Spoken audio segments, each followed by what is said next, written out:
Hello, everybody, and welcome back. I'm Rob Cesternino, and tonight we kick off the Survivor event of the preseason. It's the Survivor 44 RHAP Podcaster Draft. And back with me, the competitive 6 folks who started a tradition at the dawn of the new era and are back to battle it out. Once again, you've been seeing their hype videos all week long, and we're so excited to finally bring you coverage of the Survivor 44 draft here with our team of podcasters. Let's first welcome in the woman who won the draft in Survivor 43. She's not hiding in plain sight. It's Liana. Liana, how are you? I'm doing fantastic. Just so happy. This whole night's going to be all about me because I won. Thank you. Yes, Liana, congratulations. Tonight, you will not only kick off the draft, you will also give us the draft order of the festivities. And so we will have all of that coming to you in just a moment. But let's welcome in a woman who's taking a break from covering this amazing season of Australian Survivor. It's the queen of international Survivor. Here she is. It's Shannon. Guss. Shannon, how are you? Rob, I'm great. Thank you for having me. I'm sad that I'm in the second spot after Liana. I spent the entire final tribal council of 43 choosing my draft order. I had it set in stone. I mean, I thought Cassidy won, obviously. I think a lot of people did. And it was funny because Liana, you had Jesse, right? So you were already I feel like leading the pack. And then once Jesse was out, I'm like, I won the draft. I screamed. And then Gabler just came out of nowhere, I feel, and shocked me. And now my draft order will never be revealed. And that's very upsetting to me. Well, you can tell us now. Yeah, you can tell us. Shocker. Tell us something we don't know. Yeah. Okay. All right. Well, Shannon, very excited to have you here. Thank of you course, for having me. Taking a break from covering Married at First Sight and Perfect Match. It's Aysha Welch. Aysha, how are you? Hi, Rob. I'm so excited to be here. Hold on. No. Aysha is putting on a Listen robe and Listen up, boxing Rob. gloves. I came to fight. There's some people that said some stuff about me that's not right. I'm here to win. I came to play. Y'all are going to find out who's the big kid today. Yes. Oh! He's here.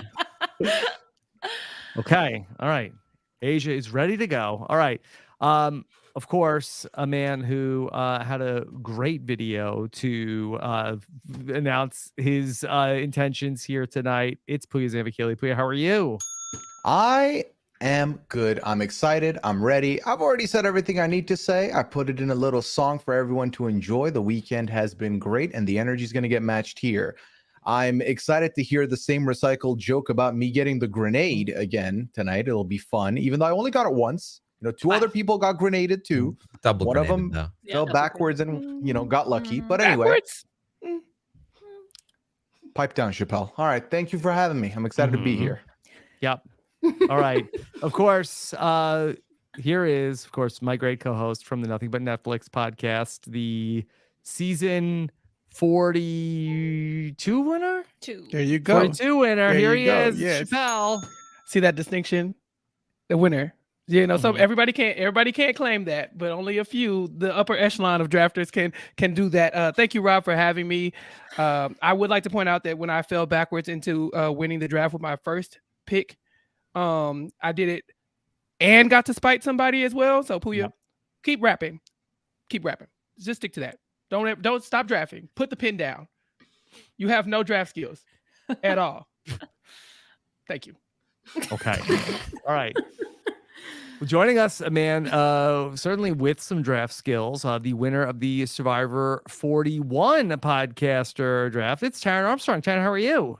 Yeah, 41 drop the 4. I'm number 1. That's it. Oh, I like that. Ready to go. How about that? Everyone understand everyone had quippy lines to come in with. I thought we were done with all the We just got started. Look, that was on the fly. I didn't know Rob was going to start talking numbers. Same. You gotta think it. You gotta think it. Improv. Yeah, I mean, Pooya called me out. I thought this was a Winners of War season, so I didn't expect to see him here. I was gonna make a live feeds joke. That was my that was my bit. It was the live feeds joke. I don't know. I don't know what it is now. I was confident with it. You think I prepared more than 2 minutes ahead of time? I was Planning 2 stations. minutes ahead of time, and then 10 seconds ahead of time, I changed my mind. All right. Well, the way this is going to work here is that in a moment, Liana's going to give us the draft order. We're going to go through 18 people. Everybody is going to select 3, of course. It is well known. The rules for this draft, you are picking the winner of the season. The only caveat is that you have to avoid the grenade, and that is the first person voted out of the game. If that person is on your team, the only way to reverse the grenade is to get the winner and the other person on your team into the final 3, correct? Who are you That's asking? Yeah, me? 1 in Yeah. 400 chance. Yes. That's not going to happen for another 399 drafts statistically. So Yeah. Incredible. Okay. All right. So we have a lot here to do. Of course, we are just but 2 nights away from the kickoff of a Survivor 44. And I'm happy to say that we will return with another season of Survivor Know-It-Alls here on Wednesday night at 10:15 p.m. Eastern Time. I will be live with Stephen Fishbach to bring you Survivor Know-It-Alls. Plus, I will speak with whoever gets voted out of the game on Thursday, and then I will have a recap with a tradition that we started last season when we had Zach Wertenberger join us for the first recap of the season. Mariah Young will join me on Thursday, and so I will hear from her about her take on the first episode. You can catch all that and more here on the Little Underdog Survivor Podcast. Just the little guy out here in the Survivor podcast game. Make sure you Unofficial. support independent Survivor podcasting. Rob has a website.com/subscribe. Help support the little guy out here. Okay. All right. Should we get to one other announcement real quick? We have an announcement on the podcast. March 29th, I will be in Raleigh for RHAP Live on Wednesday night, March 29th. Come out to my hometown, Raleigh, North Carolina. Gonna have a really fun show. Some really fun Survivor guests will be joining us. Tickets are available to all. Now, go to robhasawebsite.com/Raleigh for ticket information. Should be a fun one with after party to follow. All right, Liana. Now you get to pick the draft order, but before that, there is one other prize that you get as the winner of the draft, a cameo from any member of your team. And you ordered ahead of time and asked for a cameo from this member of your team. And Shannon gave us the whole team. Let's hear from your requested team member from Survivor 43. I just want to say thank you so much for picking me to be the prize cameo in the Survivor RHAP draft. It really is an honor. I can't think of a bigger honor in the RHAP community than being the prize cameo. Don't tell Shannon I said that because I really like this Chizzy mug. Anyways, I just want to say congratulations on your win. You picked a great team. You picked me as your #1 draft pick. I didn't win, but you did also manage to pick a winner that was hiding in plain sight. So congratulations. But this season, it looks like it's going to be tougher. I've been seeing the promos. It's getting pretty heated out there. Pooya released a whole diss track, which is crazy. And so I have a little bit of advice. You don't got to take it, but I know Pooya, you're a ride or die, but you might have to Cody him. You might have to place him at 6 in the draft because he's hungry. He wants the crown, and I want you to keep the crown. I want you to keep that draft crown. So please put Pooya at 6. Anyways, I just want to say congratulations. Wish you the best of luck. And also, my son would be very angry if I did not bring him in on this. And, wish you the best of luck as well. So he has a message for you. Get those draft picks, baby! Okay, Liana. So Liana, some you know what to do. advice from Jesse. Oh my gosh, that's so cute. I love that.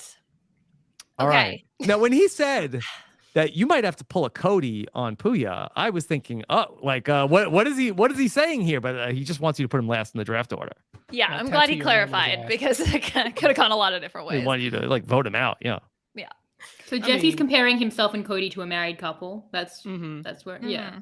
Yeah. Yeah, I guess they were in the And he- pineapple zone. How many That island was a marriages did he Dwight. have? I Yeah. know. Dwight, I thought he where was does talking about Dwight Derek fit and in all Cody. I'm this? not gonna lie. Even worse. Wrong, Cody. Liana, I think in order to honor your win correctly, Jesse did. I'm just saying he threw it out there. I'm not to pressure you. Just saying. Mhm. I mean, that's all. I'm just saying. He said it. It's out there. Okay. Well, I'll go ahead and get started. And I'm going to start with the 6th pick in the draft first.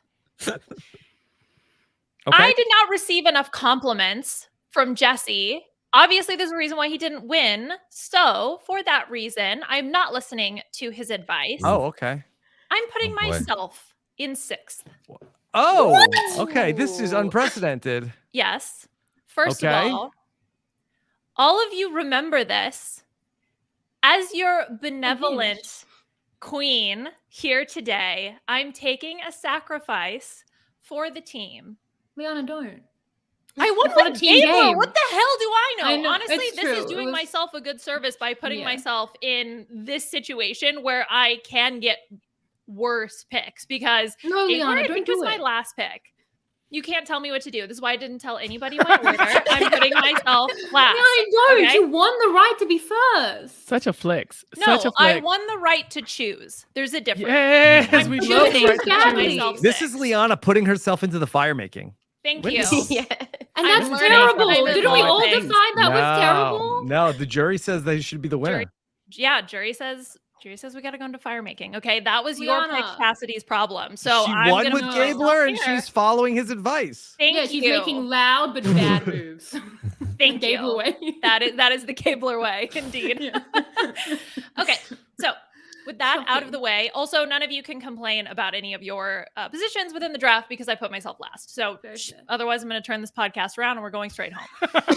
Okay, so now I'm going to continue with the draft order. So in first place, I'm going to put Pooya.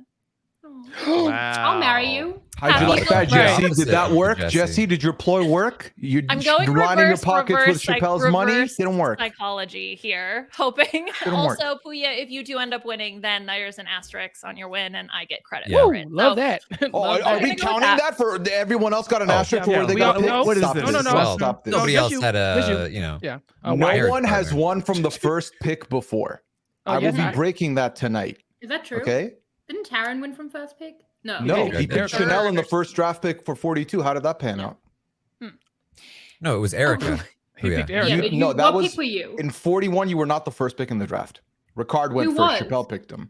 Oh, Oh. Chappell was first. Oh, he Chappell means the did first first a lot. pick overall. Okay, got No it. one understands. Yeah. No, I get it. I was like, understand. I was like, he's really forgot trying to who make won. a. He's really trying to write his name in the This history is books like an here. American Ninja Warrior when they're like, it's the first woman over 42 with a child named Erica that has Left-handed. made it over Yeah. the second obstacle.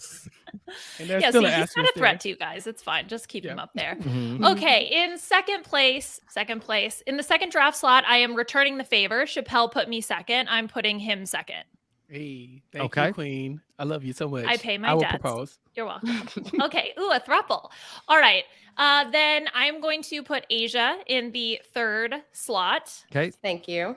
We are vacuum sisters. We have the same vacuum. Yes. And she started the compliments, Shannon, earlier than you did. No, even she though did not. She claims that it wasn't related to Survivor, but It I respect the wasn't. hustle. I respect the hustle, Asia. Just take Well, it. I had the first draft video and I couldn't have said nicer things about you. You did say very nice things about me. And for that, I'm going to put you in fourth. Okay. Thank you, Liana. And Your Taran. benevolence is appreciated. You put me fifth when you said the draft order, so I'm It's all repaying right. the I know I'm the favor. biggest threat. It's fine. You can be in Hold on. fifth. Mhm. I Oh put my myself gosh, sixth. Liana has a memory like an elephant. How does she remember Yes. everyone put her in places? Thank you. Okay. You've done this only twice.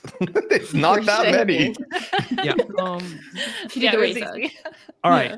So we have our draft order locked in. I just want to confirm this is a snake draft confirmed. So Liana will pick Okay. 6 and 7. Mhm. Okay. All right. And then also 6, 7, and then 18 when the draft snakes back to her for the final selection of the night. And so that's what's going on here. Okay. Pooya is going to get the draft to commence in just one moment. Okay. Pooya, you are on the clock. mull it over here. Now, as everybody here is drafting their team, you too can have a chance to play in a Survivor fantasy pool because that we have partnered up with a new app called Make Your Picks that is allowing Survivor fans to play Survivor fantasy game on their app. It's a lot like fantasy sports. Every week, you're going to pick your lineup and go ahead and pick out a bunch of different people that could go home. You'll get points based on a number of different things that happen throughout the season. There are advantages that you can use on other people that you are playing against. I think it would be very fun. We have a podcaster league going on, so everybody can be a part of it. Just download the Make Your Picks app for free and search for RHAP in the featured pools. It's free to play. Anybody can jump in, and there are prizes as well. So go ahead and pick your 5 players to start your league, and it will happen after the first week of the show. So everybody watch the show and then get your team locked in for week 2. That's on the Make Your Picks app. All right.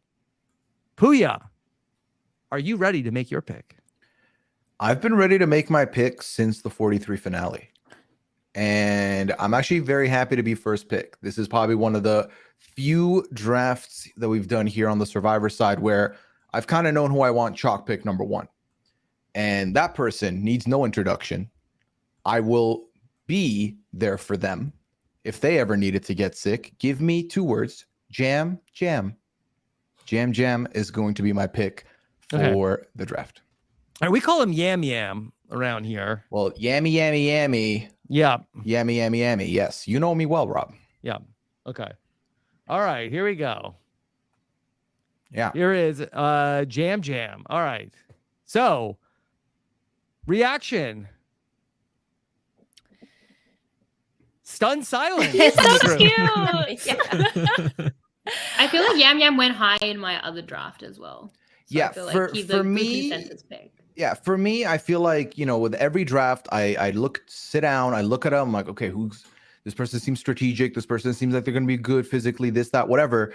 And so far, that's not really done me well. I just want to end up leaving this draft being happy with all 3 of my picks. And that's not to take anything away from Jam Jam because I still feel really good about Jam Jam. I feel socially, Jam Jam's going to be great. I think I'm going to enjoy Jam Jam every second I get him on my screen. And I have high hopes. We both have a beard. It's the season of the beard. We're gonna take it. It's gonna be great. Okay. All right. Jam Jam. Yeah, he seems like he'll be very likable. I don't doubt that at all. I just worry if he will be where he'll be strategically. So it'll be interesting to start to see once he's like playing the game. Yeah, he's going to be a huge character, so we'd have to be like a big character winner like Marianne was, though. So I feel like we could get that. And I know that, Rob, you and Mike were discussing like hairdressers and how like Matthew's a barber and Yam Yam's a salon owner. And I feel like I work in the salon industry. I write about hair salons. And I feel like that is a very social profession. Like you cannot do that job if you don't like people because you just spend all day basically being it's funny. Basically being like a psychologist for people. So he must be like a real people person, which is obviously great for the social game. So I think it's a good pick. Is it a good pick? But was it a reach? No. No, Why would it be feel a like reach? I don't know. in the new era. Did everybody have Jam Jam as number 1 on their draft board? No. Jam Jam wasn't my number 1, but when they said they wanted to play like Sari, and they were looking for an intelligent alliance partner, when I was looking at the personality, it was like if you say you could play like Sari and you have that like bubbly, infectious personality, then I think you're gonna do fine. No one's gonna want to vote you out because they're gonna want you around. The thing is with Sari is that she was able to hide her teeth for so long that like she got away with it almost twice in a row, whereas like nobody even suspected her to be this big threat. If Yam Yam was ever to do that, then I think he would be fine. Yeah, and also again, Rob, I feel like this is the 44th draft we're doing. Sorry, the 4th draft we're doing. Season 44. Yeah, those season 1 drafts were crazy. The first pick is more often than not like, yeah, we were all looking. Ricard, we were looking. Owen, they Jesse. didn't win. I feel like Whoa, now, hey, if you're this looking Chanel at the erasure person, is devastating. Right. Why was he picking on me? Chanel's a specifically? game player. We see, if you are someone who's like looked at and thought of as like, yeah, they're like number one on the list, more often than not, they're not going to be the one who ends up winning, especially now that we're looking at the last 3 seasons. The winners have not been winners that you may have thought going into the season. I like my odds here. I think this is a good choice to go with. Marianne and Erica went very high in the draft, I feel. Was They Marianne did. was They did. very Marianne late, went Erica fourth. was- Erica went third. I agree with that, but they did not Yeah. go number 1. Gabler also was drafted. So What? That's the thing that 13th? happened. That The, happened. less that we factually. talk Drafted. about you winning with Gabler, probably the better for everyone. I feel like guys. I feel like Now I that feel we're like I've in the seen- order, I feel like we can discuss it. I feel like my typical preparation for this podcast comes in the form of about a 15-minute study session about a half hour ago. But the one name I had heard of prior to this podcast was Jam Jam. I feel like he's the most talked about, and people in the chat are like, he's number 1 drafted in my drafts. Like, I feel like he's a top pick. I didn't know his name for the longest time. I just knew him as Aqua Dumping Guy from the Yep, 43, this finale. And that was like good enough for me. Then when I listened to the interview, I get Omer energy, not the Omer that we saw on the show, but the Omer that we've gotten to know in podcasts and in Goose Goose Duck lobbies, like playing games, the chaotic, sort of very A intense, menace. over the top, like personality, a menace. Thank you.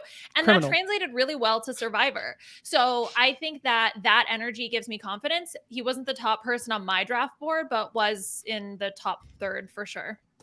Okay. All right. That is Jam Jam, number 1 to Pooya. All right. Chappell, you are on the board with pick number 2. Okay.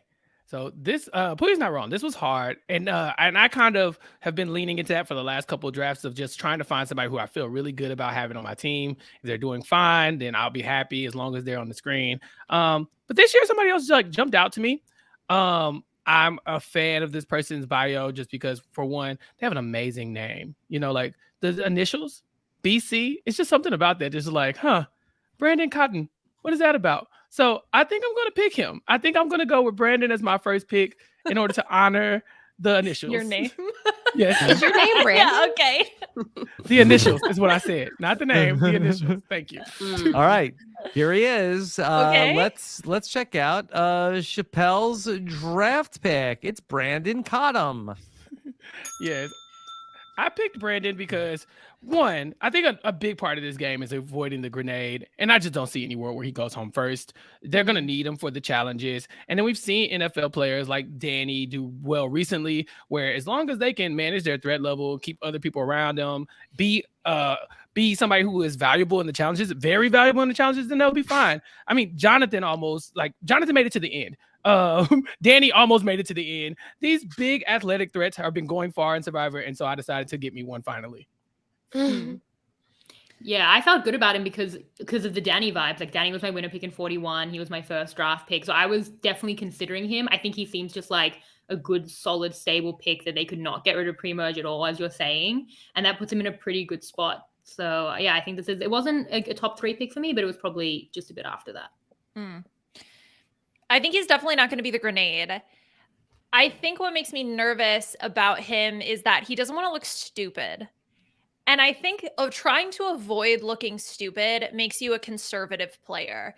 And I think you like need Gabler. Yeah. Yeah, exactly. Thank you. And so I think that you need a little bit more cutthroatedness. Like, even Gabler had some cutthroatedness. We may not have seen it, okay? But he was chomping over there. He's the alligabler. So that's my one concern for him. But I think physically, I think he's going to be fine. I think socially, he's going to be fine. And I could definitely see him penciled in for the final 6. I love that this whole draft is Liana just trying to justify the Gabler win the entire time. Like, let me just say, this person's not enough like Gabler. It's all about Gabler winning. So. Yeah, it's the new archetype of winners, Shannon. Okay, we're in a Right. new era. Thank you. Gabler winners. The Liana Gator has spoken. Yeah, I'm not mad at this pick. I guess it's like similar to me being first and picking. I didn't expect Brandon to go second, if that makes sense, but I do agree that he'd probably be in the top 3rd, right? So like 6, 7, 8 potentially, but you're at second, so you got to do what you got to do. So I think it's a good pick. But I feel like this whole cast, and tell me if you agree. I feel like it's I think I said this last time, but like it feels very even. Like to me, like the most even of the 4 that we've done, where like I've come in like obviously with specific drafts orders before, and I feel like this is like the most like it just like there's no one who sticks out to me as like particularly terrible, but I also don't have like extreme front runners. Did anyone else feel that way or no? Yeah, I really like this cast. I think Mhm. there's probably like 3 people that I just wouldn't want on my team, but everyone else is like fair game. It's Yeah. even. A lot of the times we do the Big Brother draft, and it's very top heavy. There's like Mhm. 4 or Oh, 5 yeah. people Yeah. from the like before the Yeah. season starts that okay, well, the winner is going to be one of these 4 people. And then in these Survivor casts, they do a very good job of casting people who are like it's a very even cast, and also like the Survivor game is very unpredictable in the modern era of that we have no idea who's going to win. Sometimes going into the final tribal council, Sometimes going into Mhm. the final tribal council vote read. right? Sometimes going into the 4th vote of the final tribal council vote. Oh, read. okay, Shannon, we get it. Owen was robbed. Let it go. Let's move on. I agree. Yeah. Cassidy and then Owen, both of them. Both wrong. All It's right. fine. It's fine. Any other final thoughts on Brandon Chappell's number 2 pick overall? Hearing you say it like that just made it. Yeah. Like, oh, someone, it's like I was back in Yeah, school. confusing. No, I think for me, I wanted to go with somebody safe, but somebody who I thought was, like I said, I was looking for that athletic person who's just going to make their way to the end, probably not upset too many people, and not be somebody who's very expendable at the beginning. And so the grenade has haunted me before, and and I did prevail, as we all know. But I don't want to play that game all the time. Like Shannon said, it happens once every 400 times or so, and I am that anomaly, and I don't want to have to do that again. Okay. All right. There you go. All right. Pick number 2 is in the books. All right. Asia, you have the 3rd pick overall, your first round pick. Where are you going to go? Yeah, so I was back and forth on this all day, and I think I would regret it if I didn't go this route. So I'm going to go with somebody who has been friends with one of my best friends Ooh, since middle school. Nepo Wow. pick. Nepo pick, boo, nepo. It's the year of the Nepo baby. Insider knowledge. Right. So I'm going to go ahead and go with Miss Lauren Harp. Okay. All right. Give Oh. us the inside scoop, Asia. Since y'all best friends and everything. 2 degrees of separation. Mhm. So Lauren's 31. She's from Port Arthur, Texas. She is an elementary school teacher. She is a single mom, 2 boys. Her hair is amazing. Amazing. Mhm. Just goals all around. She has a very like infectious personality. She's so nice. There's no way she goes on that island and people do not people don't gravitate towards her. She's very easy to talk to. I like that she likes Natalie because I do too. So, and she has been watching Survivor. I mean, like a lot of these people, but she is one of the people that resonated more with older Survivor than newer Survivor. So yeah, I feel really good about Lauren. I like this pick. Best friends with your best friend? That's crazy. Right. It's not crazy, Shannon, that every reality show has to have somebody that's at least 2 That Asia degrees knows. separation away from Asia. That is insane. This Well, is unfair. I think that's a solid reason to pick somebody. That was why my first pick, sorry, Jesse, would have been Owen if Chappell had not taken him. Oh, wow. Because knowing someone who has that really just bubbly, like positive personality that's just really fun to be around. I mean, that just does so much for you out on Survivor. And she, really wants to take risks, which I love that for her. As we all know, Gabler took so many risks. So many. I want to see her do well. And I think it's a good pick. I love this pick so much. It's of the 3 picks, it's my favorite pick. Now it's not who I picked, but she was very high up on my draft board.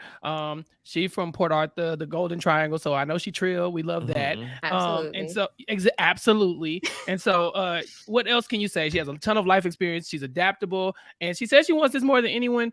I think she's got it. I think her struggles in the beginning will be challenges. Not that she won't be good at them, but just because she's kind of small. And so hopefully they can win a few challenges, get past that, and then she just breezes through. I love the pick, Aysha. Thank you. I like that she talks about growth a lot in her bio. She talks about like having changed a lot and being adaptable. I think those are good qualities to have. She also talks about beating children in Mario Kart. So she's definitely got some skills. Queen. Mm-hmm. Okay.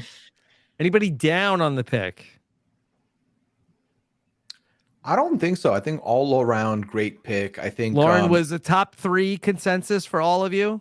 not top three for me. Because but, look, I know we love the cast, but we gotta also not every pick can be a great pick. There's 18 But it's people. hard because But there are like largely great picks. Like I feel like I had a top 3, but then everyone else was very even. That's like, the I could issue. see everything. It's like So there's a was 1, she a 2, top 3 or 3. not, Shannon? No. But he, like everyone else, was then just outside of Yeah, it. like you know? 4 to 9, they're pretty much all equal, and you're splitting hairs and deciding. It's like, am I gonna go with my gut on this one, or do I think this one will be a little bit funnier? Like, it really comes down to that when with a. I'm just cast this even. saying, all week long I heard diss tracks. You're all Track. idiots. One Nobody track. knows how to do anything. Mm. And You that heard- was You are all idiots. great pick, everybody. Great. There pick. was only Great disrespect coming pick. from Great there was job. only Great disrespect job. coming from Good one one. household. Okay, only disrespect coming from one household. We won't point to it. but Chappell, you literally didn't name 3 of us, and there's 6 people in I this did. draft. Y'all's names are at the Are there bottom 6 when I people in said this people who draft? haven't even won. Yep, Taran, please. Like, Okay. All right. Fair Firstly, enough. Chappell, I'm offended that you aren't more offended by me saying I will crush you into dust and then I will laugh. when did you get here? You happy, Rob? You happy? Hmm? He's hurting me, Rob. He's making me upset. Sorry. Okay. All right. I didn't. So this I is never, the issue. But this is the Uh-huh. issue. I've never been grenaded.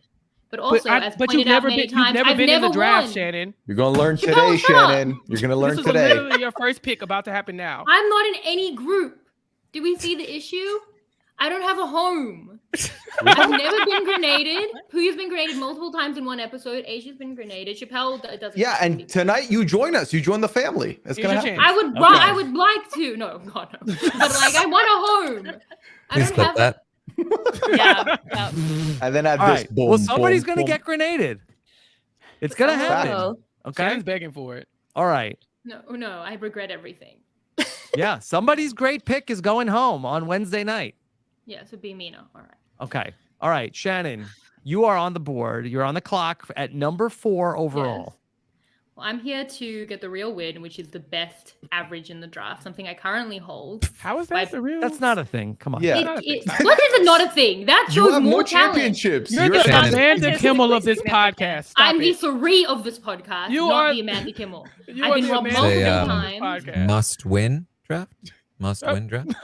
Their statistical average is more impressive. It includes stats and numbers. And I'm beating You're the Chappell tie by train. 11. Significant. Binary. It's win or not win. It's not.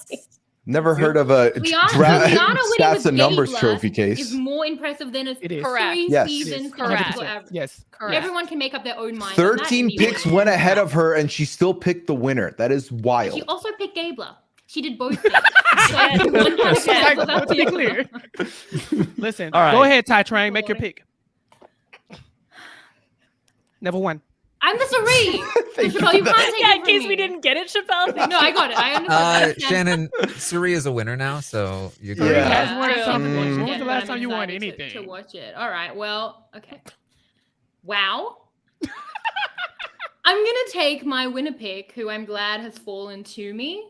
I felt really strongly about wanting to pick from what Mike and Rob thought would be the strongest physical tribe. So if this goes badly, it's their fault. But Okay. all 3 winners have been from the tribe in the new era that has been to tribal council the least in the pre-merge. And I thought that's an important statistic because stats are what matters. So I'm going to go with Claire.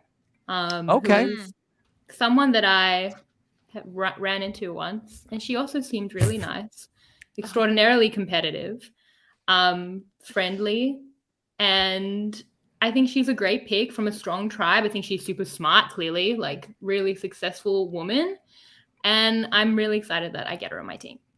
Okay. All right. Here comes Claire, number 4 overall to Shannon. Yeah, I really Nothing liked bad. Claire. Mm. That's she said that her pet peeve is people who lack awareness, like about like what constitutes a must-win draft. And I think that she seemed like she'd be very. She seems athletic. She seems personable. I feel like she's got some good chops here. Well, she doesn't feel that she is athletic, and I thought that was a little worrying that she was like worried about that. But I think her tribe will carry her through to a point where that won't matter as much, hopefully, and then she'll have like the strategic chops to really succeed. And also, I hate people who aren't aware, and that does not constitute what I'm doing now.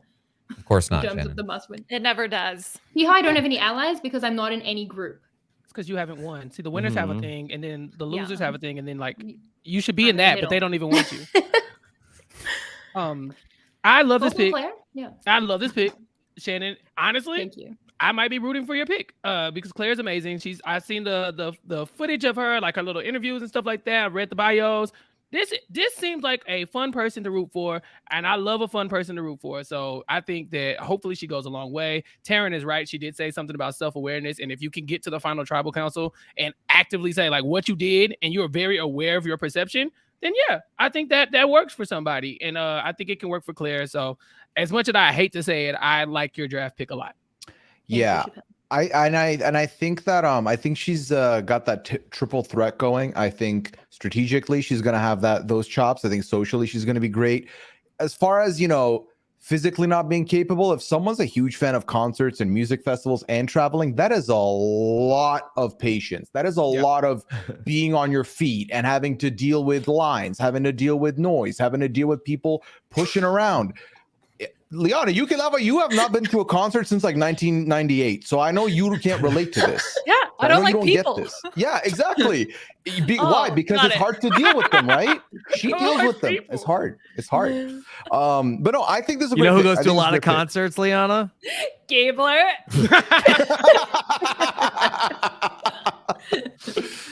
Good pick, Shannon. Good pick. Yeah. Thank you. Yeah, I like Being the so pick. nice. She was top half for me. She has a huge personality. And I just wonder I just wonder how she'll be within the tribe. Because we've seen this huge personality. Are there moments where, that isn't like shining through? How's that going to gel with her tribe? So that was my only hesitation. But I can see where her personalities would mesh with like a Franny, who's another like big super fan, Heidi, who I think as well like seems like another really like fun, smart woman. I could see her meshing with all these people in a different way. So I think it's actually a really good group for her. No, it's a good pick. I agree. All right. Okay. Anything else on Claire, the number 4 pick overall from Shannon? All right. Otherwise, we'll move on to Taran. His first pick in the first round, number 5 overall. Taran, you are on the clock.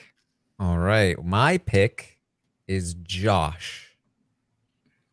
I like Josh.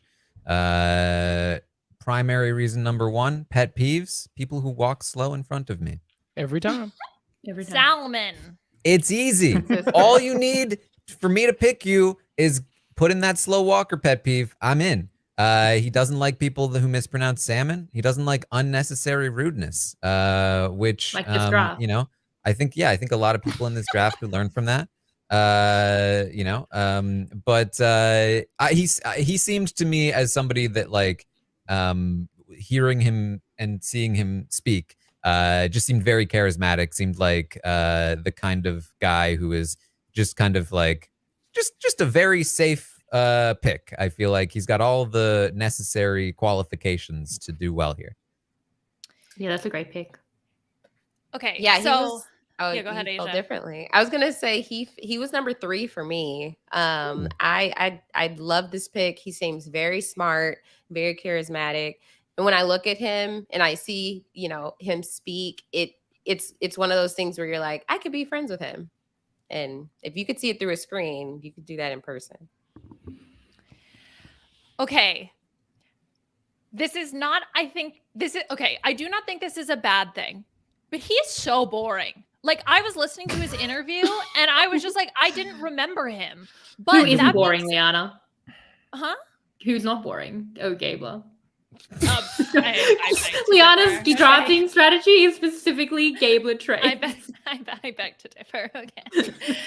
But here's the thing about Josh is when I went back and I looked at his bio and I went back and I remembered the notes that I took, I was like, oh my God, he's really solid. So why do I feel this way about him? And I think it's because this is a cast of people who are a lot. They are loud and Extra, and they have strong personalities.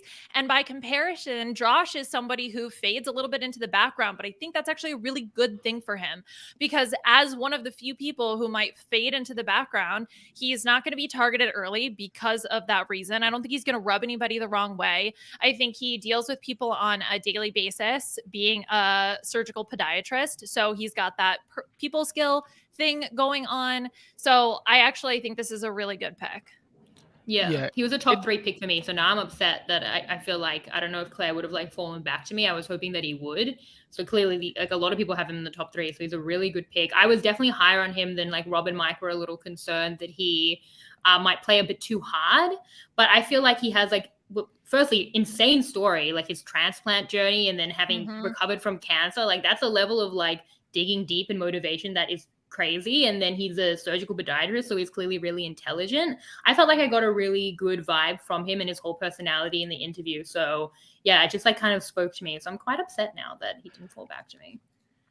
I'm baffled.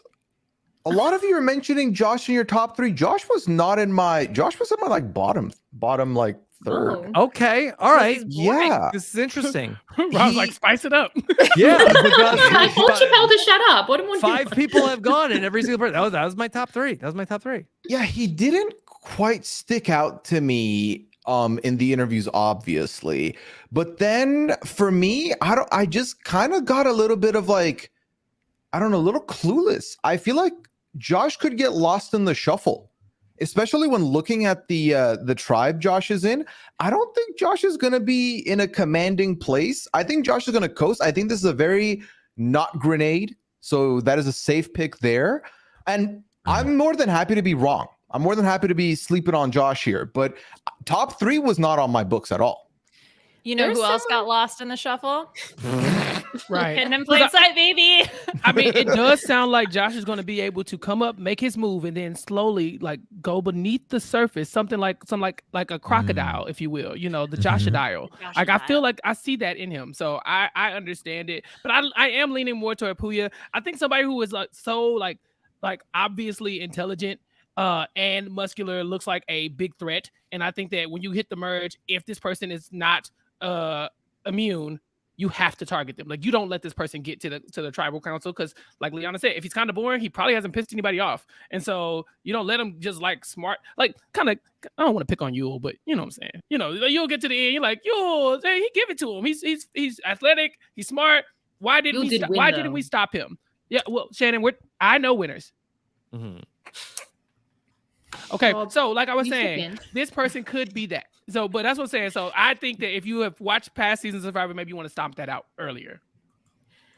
Okay. There's someone else I feel the way that Pooya feels about Josh with That's the already been cluelessness. picked? No, and I will bring Okay. it up when that person gets picked. All right. But that's yeah. Play the got the vibes of klaxon. someone Saving the else. insults. Yeah. All right. Yeah. Stay tuned. Aysha's got Liana. negative things to say about someone coming soon. Liana, you are on the clock here. Pick number 6, the first of 2 consecutive picks that you're about to make. Yes, I have one solid. And so I'm going to go ahead and pick that person. I'm like baffled that this person dropped to me. Completely shocked. I'm so happy. I'm picking Carolyn. I'm going to go outside. I'm going to touch rocks. I'm so excited. She is so like, oh my God, I don't even know. There's no words to describe her energy and her personality. She was someone who I saw people online on Twitter, the super fans, the uber tuber super fans, really positive about. But the casuals were also really positive on her. When I went to Casuals Corner, everybody was like, I love her energy. I'm so high. You laugh. But I think it's a really confident thing that, or it's a confiding thing for me that both groups can sort of come together and like be really positive about this person and feel like she's got such a good energy.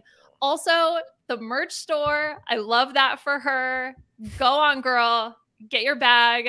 So I'm going with Carolyn. Yeah, who would be anti-merch store? I feel like that's right? I mean, for sure. Like, She have a we merch sell store merch. She does. Mm-hmm. for herself.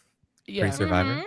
Yeah. So, Liana, so coming off the back of the Gable win, you put yourself into last place, and then you got your picks from the casual corner. Are you okay? Is everything okay with you? Shannon, Are you- she's won and we haven't. Like that's the at I the end know. of the I'm day, just. She we won with can't Gable, say though. anything. Thank you, Pooya. Please. I can say that she What won do you with have Gable. against she's okay, here's the thing, she screams authenticity, and that's something that we've seen, especially with Marianne and Gabler in the in that final tribal council, being authentic and like being able to describe yourself so well. I mean, especially going through recovery from addiction, that's something where you have to know yourself so well. And I just think that that skill is really going to help her, and I feel good about her. Yeah, if I may add in that when Nicole and I went through the cast, I made it my official pick as well. And Liana, I too selected Carolyn as my pick for winner of the season. And I know that it's kind of a meme for you tonight, but I do feel like that, you know, in season 43, we did have an unconventional winner of the show. I think that sometimes the seasons that shoot back to back, that there is symmetry between its winners, because the people that are coming in to play in season 44, you know, they sort of like, okay, we know all of the same things. We're looking out for the same like super fans. Like, okay, so like sort of like rule these people out. So the people that come across, Survivor is the circle right now. Okay. So if somebody is coming across with a big personality and authentic, it's like, okay, well, I know that they're not a phony baloney. Okay, I can trust this person. I don't have to worry about her. She doesn't seem like somebody I have to worry about. All of a sudden, you look up, she's in the final three. Maybe she wins. Yes, it's not a meme. I actually thought Chappell might take her second. She was so high on my draft. I mean, she was number 1 on my draft board because of that authenticity, and I think that screams like, that screams winner to me. I really like Carolyn. I think seems like a wonderful person. But I do have trouble seeing her winning.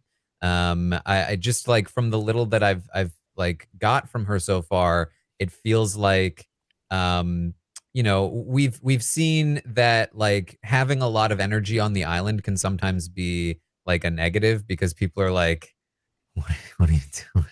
I'm so tired and hungry. I feel like that could be bad for her. And like, yes, we got Gabler, you know, last season. But you know, let's be real. It was a fluke. So it's not happening again. Well, I love her self-awareness, but I also feel like within her self-awareness, she also said people won't make me their winner pick. And I was like, all right, well, who knows her better than herself? Like, I feel like she was telling me not to draft her. But I do love the self-awareness because if she can get to the end, that'll be, you know, essential for her to pitch to the jury. But I still felt like it was a little much that she could stick out, which is always, you would think, worrying. But I guess maybe that hasn't tracked as much lately. But just like from an objective standpoint, you would think like she would have to be hiding in plain sight because you'd never forget about her. And that has worked in the past, but it's also something that like is a bit just, I don't know, a struggle for me. Yeah, I feel like Carolyn on another season, I would be like, I am staying away from you. I feel like your energy is going to be far too much. You're going to be too keen, and that's not going to be good. I think Carolyn's also in the best possible starting tribe that she could be in. I think there's a lot of people I see, and Rob and Mike talked about this when they previewed their tribe, that there's a lot of people that they kept linking back to, yeah, they can work with Carolyn. Carolyn's going to be good with them. Carolyn's going to be good with them. And I do tend to agree with that. And I think that early day, like, oh my God, everything is exciting, I'm going to touch all the stuff been touched, the sand, the rocks. By day 7, day 8, day 9, you are set. You're used to the environment now. I think she'll then slide into the game. You know, we've seen people that play orgs play them on Roblox or on a Discord or on a Facebook group, and we've seen them play the Survivor, and that's not really translated. So I never see that as a one-to-one. You've played this game, that means you're good here. That might not necessarily translate, but I think her energy, her keenness to want to play, and the fast-paced state of the game today, and the tribe that she's in, these are all good recipes for her to make it deep. We'll see if she can clutch it at the end, because like Taran, I can't see her quote winning, but there's been plenty of people I couldn't have seen quote winning, including last season. So who knows? I also want to add that she does have like a history with being a ORG Survivor player, has played a lot of like Survivor games before she comes out to the island. But I do want to share that. So we did the podcast. We made our picks. Nicole and I actually both came to pick Carolyn as our winner pick, which is probably a bad omen because the last time that happened was Rachel Folger, who was out second. But there was an article that was written on screenrant.com why Survivor All-Star Rob Cesternino thinks Carolyn Weiger will win. And Carolyn did respond to that article. I believe she called you Daddy Rob. Is that what it was? Yeah. Can we see this video, please? All right. So here you go. So this is Carolyn's response to reading that article. Robert, you are the father.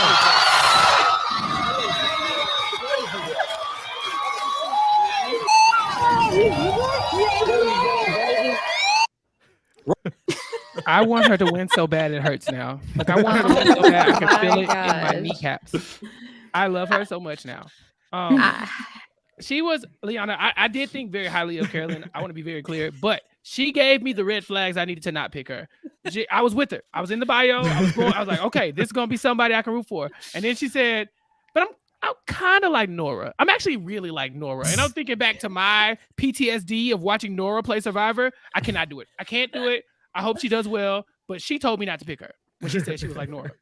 Fair. Am I in the Twilight Zone? I had her last. Yes. I mean, good. I feel when better. She said she was like Nora. He did plummet. Don't get me wrong. I mean, Nora did get to a final three. Yes, but so did Cassidy and Owen. I feel like, y'all are seeing the bright side, but I feel like this could also go incredibly bad. Like she sticks out like a sore thumb. For sure. This could go sideways. Okay. I was like, what am I not seeing? But, high variance. Got it. I didn't do it. I didn't do a numbered list. I just did yeses and nos. She was a no. Yeah. Okay. But you have to sort of be in the galaxy brain mindset of the Survivor 44 contestants who are looking at the people like, okay, that's a threat. That's a threat. That's a threat. Gone. Not a threat. Not worried about her. And the person you do have to worry about is the person that you don't have to worry about. That's how it works now. But we also have to work back strategically.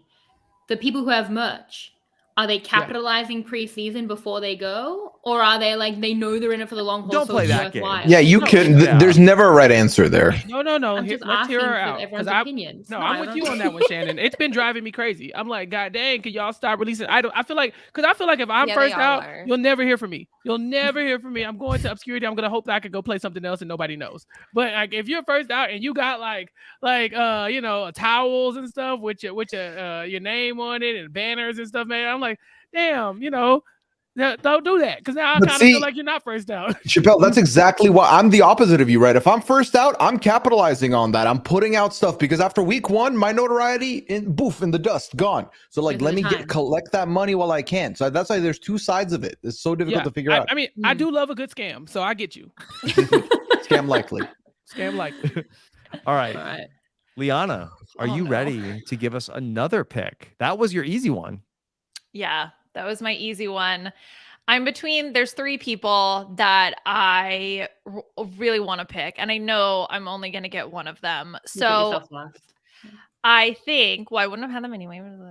So I think I'm going to go with, okay, I had my chaotic energy pick. So now I'm going to make my logic pick. This is the person who gave me all the right answers when I was listening to her interview. I'm going with Sarah.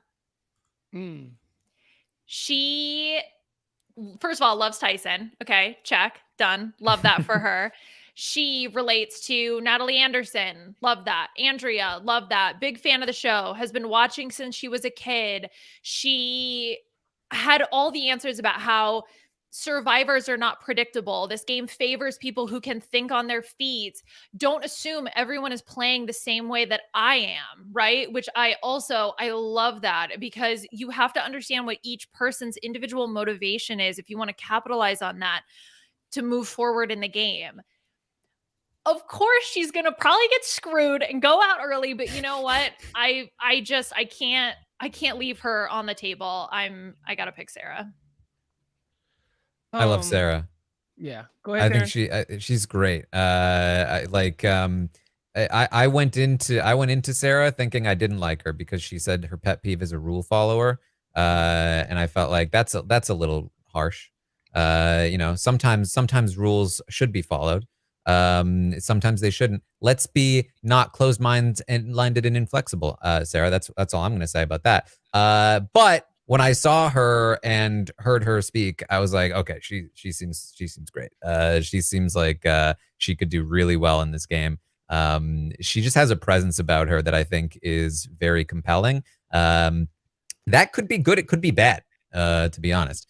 But I think I would like to be hopeful for Sarah. I wanted to pick Sarah, but I couldn't convince myself to do it because last year I picked Justine. And I know y'all don't remember her because she too was screwed because she was perfect. And I'm like, yeah, she deserves merch because she's perfect. But they didn't let her get far in the game because she's perfect. And I thought I was reading Sarah's stuff and I was like, man, I really don't have no issue with you. But I tried that last year and it did not work out. My heart was hurting about the Justine because I was like, this is such a good pick. And so now I appreciate you picking Sarah, but I understand. I just couldn't. Mm-hmm. Fair. I think she comes across as a very stable figure in a tribe of a lot of characters. So either the characters will team up and take her out, or they'll need that stability. I think she's a really good pick. She was not top 3, but very, very close to it for me. And yeah, her interview just stuck out to me, where she just seemed like she had a great energy. So great pick. Yeah, she seems solid. Yeah. Yeah, she's one of those picks where I figured if I was in the back end of the draft, I could maybe snipe on the way back just like you just did. So I think it's a perfect spot to get Sarah. Again, the worries are valid. Like Chappell said, these worries are valid because, again, this is someone who I think could be high variance. But should she not get taken out early for that threat? I think that's someone that can ride it out for quite a while. Anybody else on Sarah? Okay. All right. Let's go back to Taran. Pick number 8. Okay, this is tough because I had a pick, but then we got into this merch talk, and I'm thinking about changing my pick now. I'm thinking about calling an audible. You know what? Let's do it. Sorry, former pick. I love you. I'm gonna. People in the chat said Carson has some merch too, and I disagree with Pooya. I think if you have merch, you're going far. That was Taran. That was my other choice. Because of that, I was like, I'm gonna pick the 2 people with merch stores because I totally agree with you, and that's fifth dimensional chess. But I can see it. Okay, I see it. Yeah. Okay, but it means maybe you're going far enough that you need. You think people will buy your merch and you'll be a big character, but are you winning? It's true. Does a millionaire care about making some extra merch money? Yeah, you know who else has a merch store? Lydia Chlamydia. I feel like Tony's the kind of guy that would have made a merch store.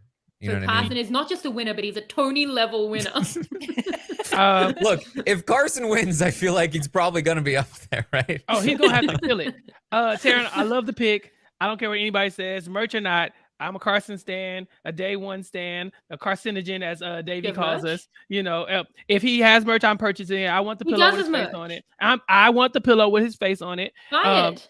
and will. Sign And it so- right them now. down. Send me the And receipt. Elm. I want to see that you did it. Share your I'll give it to screen. you right now. And I want him to sign it too, Carson. So if you're listening to this, if you win the draft, Taran gets to get your cameo, but I need a signed pillow with your face on it. I'm rooting for Okay. Carson. Here's the thing about Carson. Very nearly, I put him last on my board because I read his pet peeves, and number 2 pet peeve, delayed texters, and I took offense to that. I took a lot of offense to that. You like that. However, he's got some other good ones. Mosquitoes, terrible. Smacking gum, not great. People who think the moon landing is fake. That's a great pet peeve. Great. That's a perfect pet peeve because it's both obnoxious and specific and unique, all wrapped into one. So he kind of made up for his pet peeves, and then hopefully he sells merch about moon landings. Well, did he say a pet peeve was people who come at you for having merch when you're on Survivor? Because I think it might be now. Might We'll be find out, I guess. One to add to the bio. My issue with Carson, and like I know we get like don't talk about the age and stuff. It's important. Like we don't know much about these people. We've listened to one interview. We see like some basic facts about him. And Carson is he 20? 20 years old, yeah. See, and I think we've seen that. I think we've seen it's every which way. It's the way that we talk about it every draft, like the way people perceive them. Or even like with Sammy, I thought Sammy was great. Thought he was a great player who would be better in 5 years. Like that's the thing for me is 20 is so young. I think maybe because I just turned 30. I'm like, that's just very, very young to be like the best version of yourself to win Survivor. Like if you can win at 20, then you're phenomenal. I'm not saying that's not necessarily true. It's just like a big hindrance for me. I will just add, Marianne was 21. She was 23, and Marianne is a unicorn. Yeah. And I think Marianne like spoke about like how that was hard, like, and how she spoke about how the people of different ages of the younger, even like below 25, they suffered for it, and she had to like think of it quite considerably. And I think Carson, like, he's well younger than anyone. Then there's Franny at 23, and then it's like a bit of an older cast, so he definitely could be adopted in like a child kind of capacity of a lot of the parents, and that could be quite good. But I still think like it's an obstacle to overcome. Slow down. First of all, he's 21. His birthday was in December. Like check in with the when stands. He played. He's 21 now. He's 21 now. Well, he was 20 when he played. And let's put some respect on my king's name. Thank you. It's fine. He can't control his age. I just think he'll be better in 5 years. And this that's is fine. something When that he comes I back think for Winners at War in 5 years. And wins as Tony with merch. This is something I think is interesting because I do obviously age is a big thing, and I think in Survivor we have seen younger players have trouble even when they get to the end. On Big Brother, it's very different. Younger players do have an issue. However, the one archetype that doesn't seem to have an issue winning in Big Brother, at least, and somewhat on Survivor as well, is the nerdy archetype. The nerdy young kid tends to have a lot of goodwill coming into the end. So I feel like being young won't hurt Carson quite as much as it would perhaps other kinds of players. Have But you then seen you those also have- pictures with Carson with his glasses off on the island? What about him? Finish the sentence. Yes, Asia. We don't know what Asia. you're saying. Yes. It's a question. Remember last time we did this and Asia was like, you see that tight ass shirt on Ryan? It's like, Asia. Oh. So now we know why Asia's not been doing well in the draft. She's distracted. Distracted. But like because a lot of the cast is so much older, like and we have a lot of parents, as Mike pointed out, I feel like will they want to give someone who's as young as 20 $1 million? Like that's enough. Marianne advocated for herself so well, and she sort of got up against Mike, who wasn't self-aware, and Romeo, whose game, like at that point, it was kind of past him. I just feel like there are things there. You can circumvent them, but you know that you have to. And that's a big thing. I mean, for me. when But he works for like that's- NASA, I think you're probably like, it's probably in good hands. I think we're Well, probably so fine. he's what? So he's worked for NASA and he's 20. He doesn't need the money more than anything. No, Okay. I mean, I really like Carson. I just feel like that was the only red flag for me. All right. Shannon, are you ready for your second pick? I am. Ninth I am. overall. Yes, I'm really happy this person dropped down to the ninth pick. This was the person I was debating with Claire as my winner pick, so I'm really happy I got them both. I'm gonna go with Helen. Okay. Wow. Tell us about Helen. I feel like Helen is again a really, really stable pick on this tribe. I could see her and Sarah connecting. She wanted Taylor Swift as her celebrity loved one. I thought that was great because Taylor Swift is my second celebrity loved one for the exact same reason, because then you get to meet Taylor Swift. It makes so much sense. Who's your first? She's Lin-Manuel Miranda, which is another Okay. pick that was given on in the so really great, some really great celebrity picks here, which I think is very important. She says she's self-aware, empathetic. I think that those are two incredible qualities to have for Survivor. She's 29, great age, ticking all the boxes. She was very nearly my winner pick, so I'm very excited to get her at pick 9. No one else was high on her. I liked Helen a lot. She had great pet peeves. Toilet paper roll going under instead of over. Solid. Maybe a little common, but solid. Traffic. Don't care how common it is. Super annoying. And disrespectful people, which, again, common, but good. Just solid picks. Solid picks for the pet peeves. And she's also great at Minesweeper, so. Yeah. She said that one of her better traits is going to be that she's going to be underestimated. I would like that for her because I want to root for Helen as well. She seemed very likable.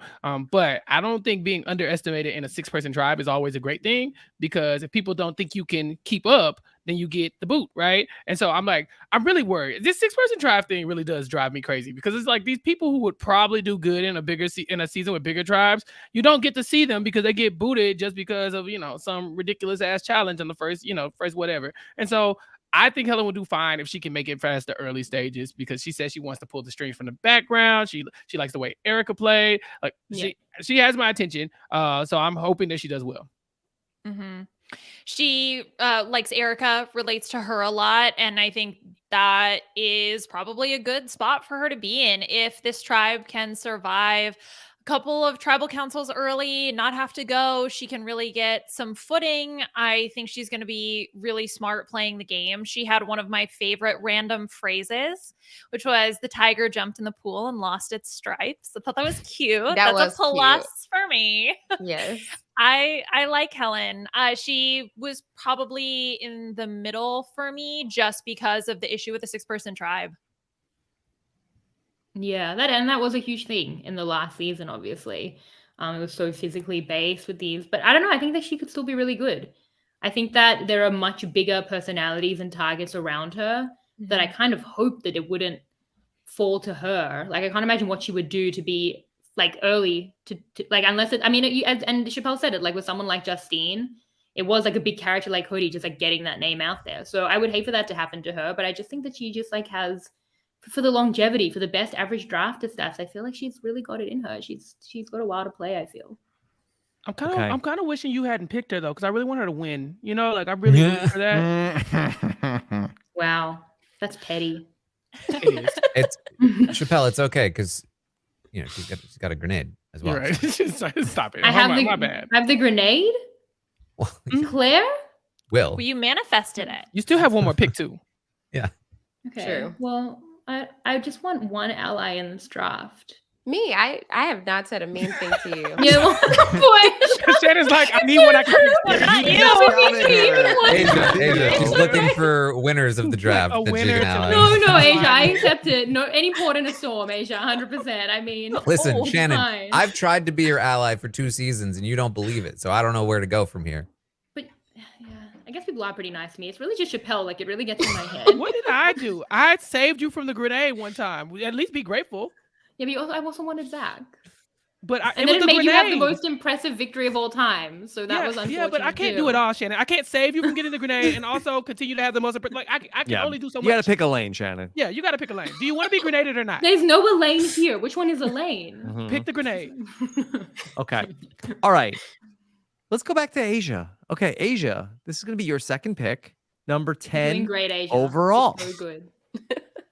I am surprised. My second pick is still here, and I'm very excited because I don't know what it was about this person's interview, but it felt like they were just going to be a great strategist. They're going to be so underestimated, and I just think I think they're going to be amazing. So I am going with Bruce. Yes. So Bruce is 46. He's from Rhode Island. He's an insurance agent. He wants to play like Jeremy. And he even remembered when he started watching Survivor to the third week of season 1. Like, that was so specific. That showed me right there that he is smart. And I could see him, and I can see him doing really well, just thinking through things that people are forgetting to think about. And he said it's going to be the most important thing to observe people and just learn about the people. He's like, the competitions are competitions, which I think he's going to do fine in the competitions or in all the challenges. But the fact that he's concerned about the people says a lot, because that means that he is going to be just a double, triple threat. He's been through a lot. And I think that tenacity is something that you absolutely need on Survivor. And so I think that I would definitely put in the positive category for him. One thing that was holding me back for Bruce was that he feels very sure of himself, and he said himself that he could come across as arrogant. And that to me was a big negative, which is why he wasn't at the top of my draft board. Yeah, I think thinking that you may come off arrogant and also saying, I'm not going to look for any idols or anything, because if it's meant to be, it's meant to be. I don't like that recipe. That is not a good combination. If you're going to be a little arrogant, you got to have a safety net. And I don't love that you don't have that safety net, or you're not going to want to go for that safety net. So I am a little bit worried about Bruce. I like have a Bruce as a pick, question. Asia. I'm not just saying that because you're my ally. I think that this is great. I really think so. I'm sorry that it sounded sarcastic. Yes. Like, I think No, I really did think you were going to pick him. Taran, right what's your before question? me. My question is, what does it mean to run your fork on your teeth while eating? Like, When your fork touches your teeth. Yeah. Like, are you scraping the fork with your teeth, or are you scraping your teeth with your fork? I thought it was like when you bite down and you like you need to let it go, yeah. Yeah, I don't Like think What you're kind of using the monster fork would do like a that? toothbrush. Who is he Yeah. surrounding himself with? There are lots of people who do Shrek. that. People don't eat like that. Stop it. Yes, they do. No one does that. Y'all make it up. Good I'm question, with Taran. Chappelle. I think It this is is a made-up annoying. pet peeve. No, it's a thing, and it's annoying. I'll give him points for the made-up pet peeve. That is something that I think that's in the positive category. I like Bruce. I think that his real emphasis on family is really fun, because I like when you have a player who's playing for something bigger than themselves, and they have like a real driving force. That was what made it fun to watch Jesse play. So I appreciate that. I wish that from his bio I got a little bit more about like how he was going to be in the game, because it was just kind of like, I look for a loyal ally, and I love family, and I love Jeremy. I was like, okay, gotcha. But like, I want to know what your skills are that's going to make you good at this game. And it just felt like he's competitive and he knows it's a game. But people in Survivor forget that it's a game every day. They get on the island and they think that these are their best friends that they love, and they're gonna open a Sonic with, And so when they have these moments, they take stuff really personally. And if he's not able to kind of level with that, then it might not go well for him. So I'm rooting for him, but I do appreciate the pick. I think I got him like as the last pick that fell to me in my draft with Randy Newpool, and I was really shocked by that, because I feel like he's bringing a lot of the survivalism that they need, possibly some challenge strength, but then he's also a fan, and I think will play quite strategically. But also, I want to say we've taken that entire tribe already. So like, if they lose the first challenge, I know. Somebody's getting grenaded. someone's getting grenaded anyway. But like, a high pick is clearly Did going each of home. us get one of them? Dear God, I got what? Oh, yeah, one. maybe. Does everyone have someone in that team? If they Yeah. go to I tribal have council, Carson. that is going to be crazy. As the Wait, Wait, first I don't. tribal council. Wait, do I? I don't have No. anybody on the team. Okay, No, well then. I have 2, I think. Ah. Is Sarah on? Yeah. Yes. Sarah Yes. and Mika? Sarah and Sarah. yes. Yeah, you do. So Liana has Carolyn 2. and The rest of us Sarah. have 1. Chappelle doesn't. Oh, So that would boy. be good for Chappelle. Okay. Well, then I hope that it doesn't happen. No, I Yeah, don't think thank it's you, happening either, Shannon. because Carson's on that team, Helen's on that team. Like, I like your team. I like that Tika tribe. So I don't want them to go to tribal council first either. Okay. Well, right. everyone's a martyr today. Anything else about Bruce? I'm a trendsetter. Okay. Also, I think the reason I didn't pick him because Roxroy vibes. Like, we already did But that. strategic. I see him but completely like a different than fan. Roxroy. Yeah. I don't know. Roxroy did fine. Yeah, the Rockstar was game. a great pick. Come on. Yeah. But imagine that, but strategic. That's why it's a Mhm. good pick. Mm-hmm. All right. Chappelle, we're ready to add another player to your team. Number 11 overall. Man, this is hard. I don't want to do this anymore. I feel like like everybody has such interesting picks, and then I'm like, well, why hasn't anybody picked this person? And why hasn't anybody picked this person? Am I missing something? Did I like there's some glaring mistake? Everybody's gonna like fist pump when I pick the grenade. That's my name? fear with every pick, No. Chappell. I'm worried that everyone's gonna be like, Taran, don't you know about the tweets? Right. How did you miss? I think that could actually do pretty well in the game, though. I don't think that's like an exclusionary factor. So. I don't know. I really don't know. Oh man, this is tough. Okay, I'm just gonna. Dear God, I don't know. And then people have the same name on here. And the Matthew's really alive. tripping you up, Chappell. You're like, not two of them. Not two of them. 3 with Maddie. If you say it too much. Yeah, too much. And then I put them all in a row. So I think I have to go with Matt Blankenship, not Matthew, not Maddie. Okay. Yeah. The reason why I did this is because he said failing has prepared him a lot for stuff, which I mean, as y'all know with my picks, look at my guy Owen. I mean, sometimes you just have to keep, kicking at that football. But he says that failing made him learn, a lot more about himself. And so I think that if you have, taken some L's in life, you are more aware and you are more kind of like grounded in yourself, and you're not so much on edge about it. You can kind of take this a little lightly. You don't have to be so wound up about playing Survivor. He's athletic, and he said he's strategic and he's competitive. So I was like, okay, if I have to pick somebody who I think would be like, a decent pick, looks like solid. They said they're energetic and funny. So I'm like, okay, I feel like I can root for Matt Blankenship. So this is what I'm going for. That I like Blankenship Matt. is a funny name. It is a good name. It's like take out the blank and it's mateship kind of. That's sorry, I'm an boy. Australian. Oh, wow. Yeah. I think his Matt parents could be were fans good. of that.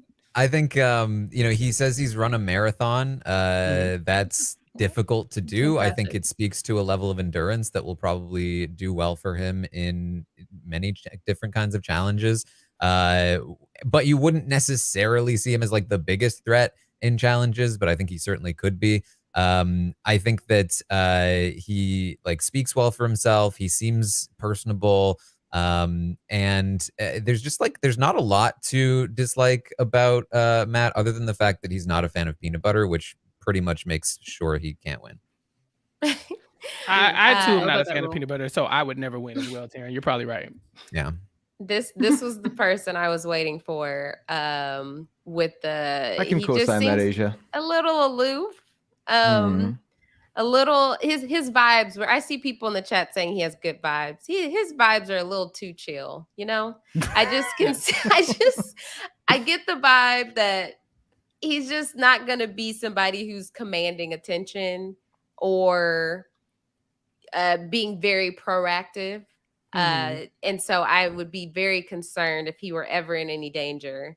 Because I mean, obviously he's a smart guy. He's a security software engineer, but his just overall vibe is just like, I'm just here for a good time. And, I'm here for the adventure, but I didn't get competitor. Like, okay, yeah, he ran a marathon, but I don't necessarily think that all runners are competitive. Right. I mean, that's fair. You know who else was here for adventure? Cable. But no, to your did he run a marathon? I think he did. What? Listen, who knows? But to your point, Asia, I did consider that as well. But for some reason, I just feel like I counted out Cody too easily last season, and Cody did very well. Yes. If it wasn't for Jesse, who was doing some amazing, crazy things, I think Cody would have been very long for the game.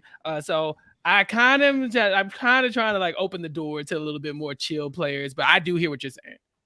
He wants to be like Eric Reichenbach. I think that's the thing for me. It's like it's not just that like he like loves the moment for sure, but he also seems to have like Eric Reichenbach like aspirations. Like that's like maybe like an his ice cream feeling. scooper. Mm-hmm. Yeah, I mean, and he's not at all. Like he's got this amazing profession and stuff. Like I really enjoyed his energy, but I kind of felt like if he's so Reichenbach focused, he might be like falling over his own feet a little bit. You think he's going to be out there being like, what can I give away today? What's my item? I want to be in Survivor history. Then you end up Anybody being want my smart. beads? Talk about selling merch. You're on every season for the rest of time. Like it's a good business strategy. Good marketing strategy. That's true. Exactly. So he was interesting because at first I feel like I went through phases when I was listening to his interview. First I was like, oh my gosh, I love this chill vibe.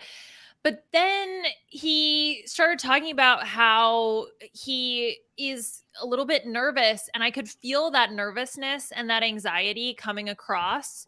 And casuals picked up on it too, by the way. Oh, So that if that translates into paranoia, where he starts acting nervous, people are going to start sort of second guessing his loyalty, and that could put him in a really bad spot.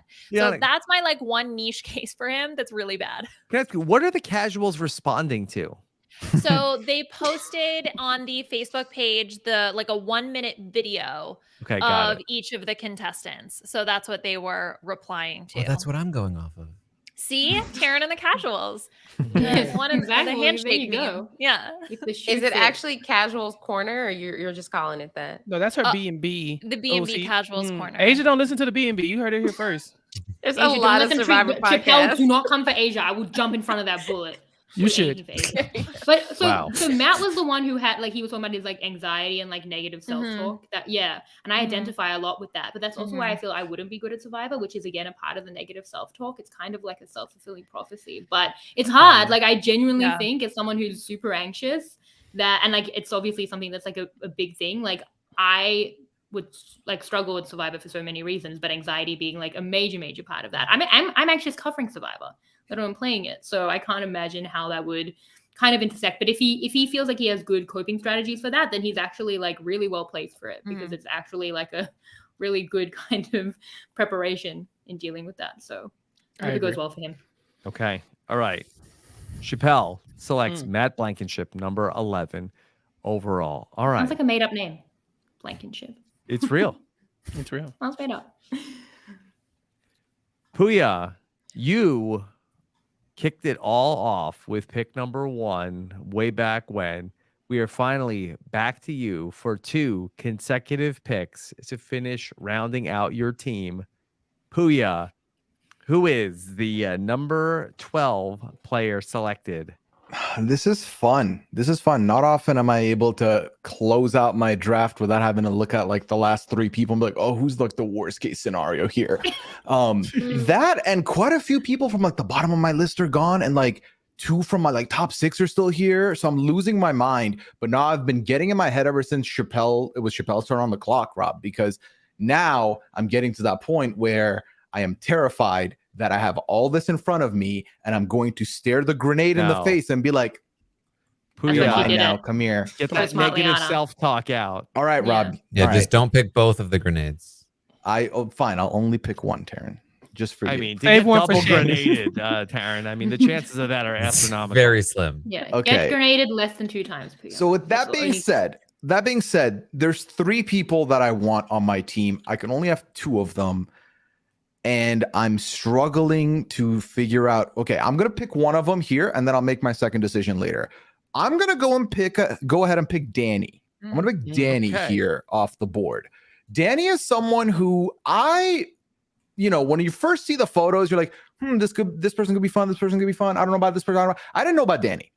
Then when I listened to Danny's interview, listened to you and Mike talk about him, the more and more I heard stuff, the more and more I felt better about Danny. Danny's someone who's going to be athletic. We're talking, you've heard of a marathon. Have you heard of a super ultra marathon that's the hella miles? I've maybe could think Have of you it. I would met never do Mary it. Kwiatkowski?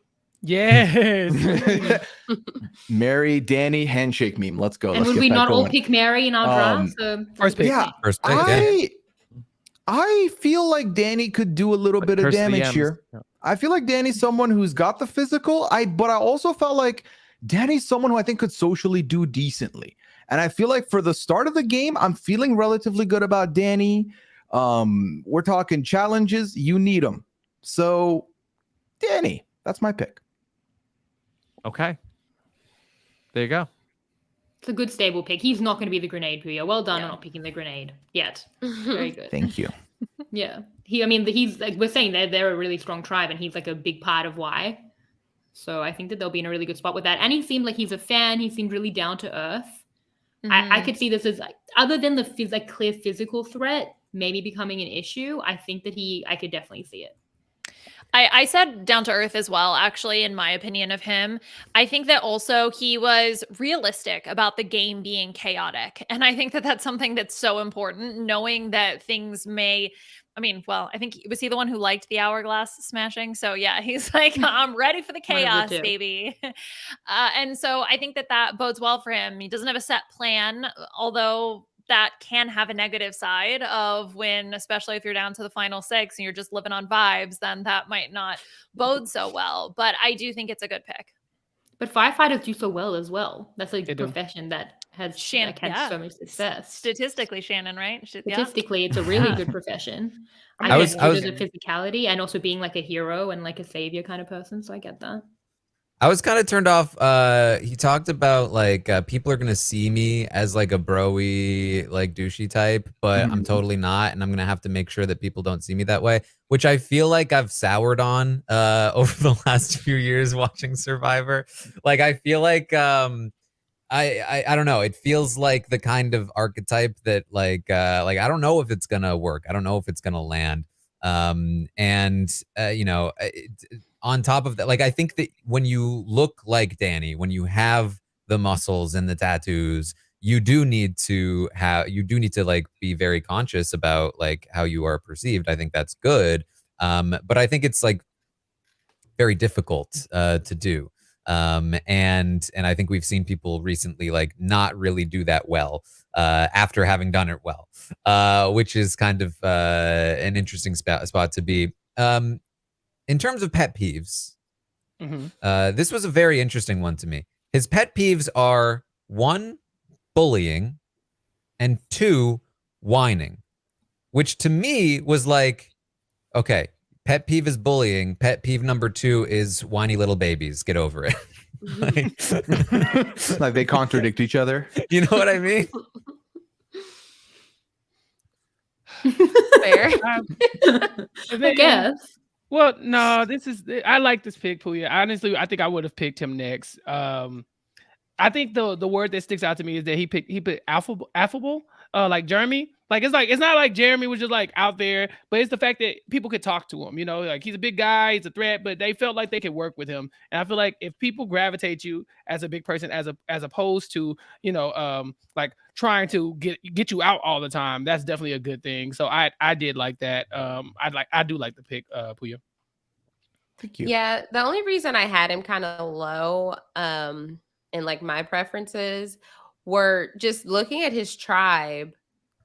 He just, even of the guys, he has like the biggest personality, and I would just be concerned that in a panic situation, fight or flight mode, I just don't know how that would play out. I mean, I think he'll do fine if he can make it through that, but that was just my only concern. Okay. All right. Anything else about Danny before we move on to Pooya's second pick in a row here? Lucky number 13. All right. Ooh.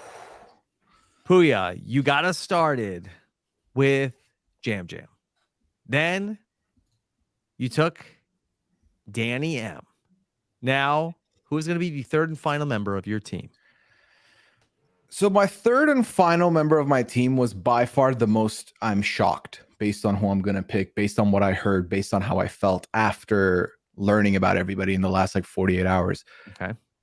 I'm picking someone who, when Aysha was building up to pick Bruce, I felt like you are checking off everything that I think you're about to pick this person. So when you said Bruce, I let out a good sigh of relief.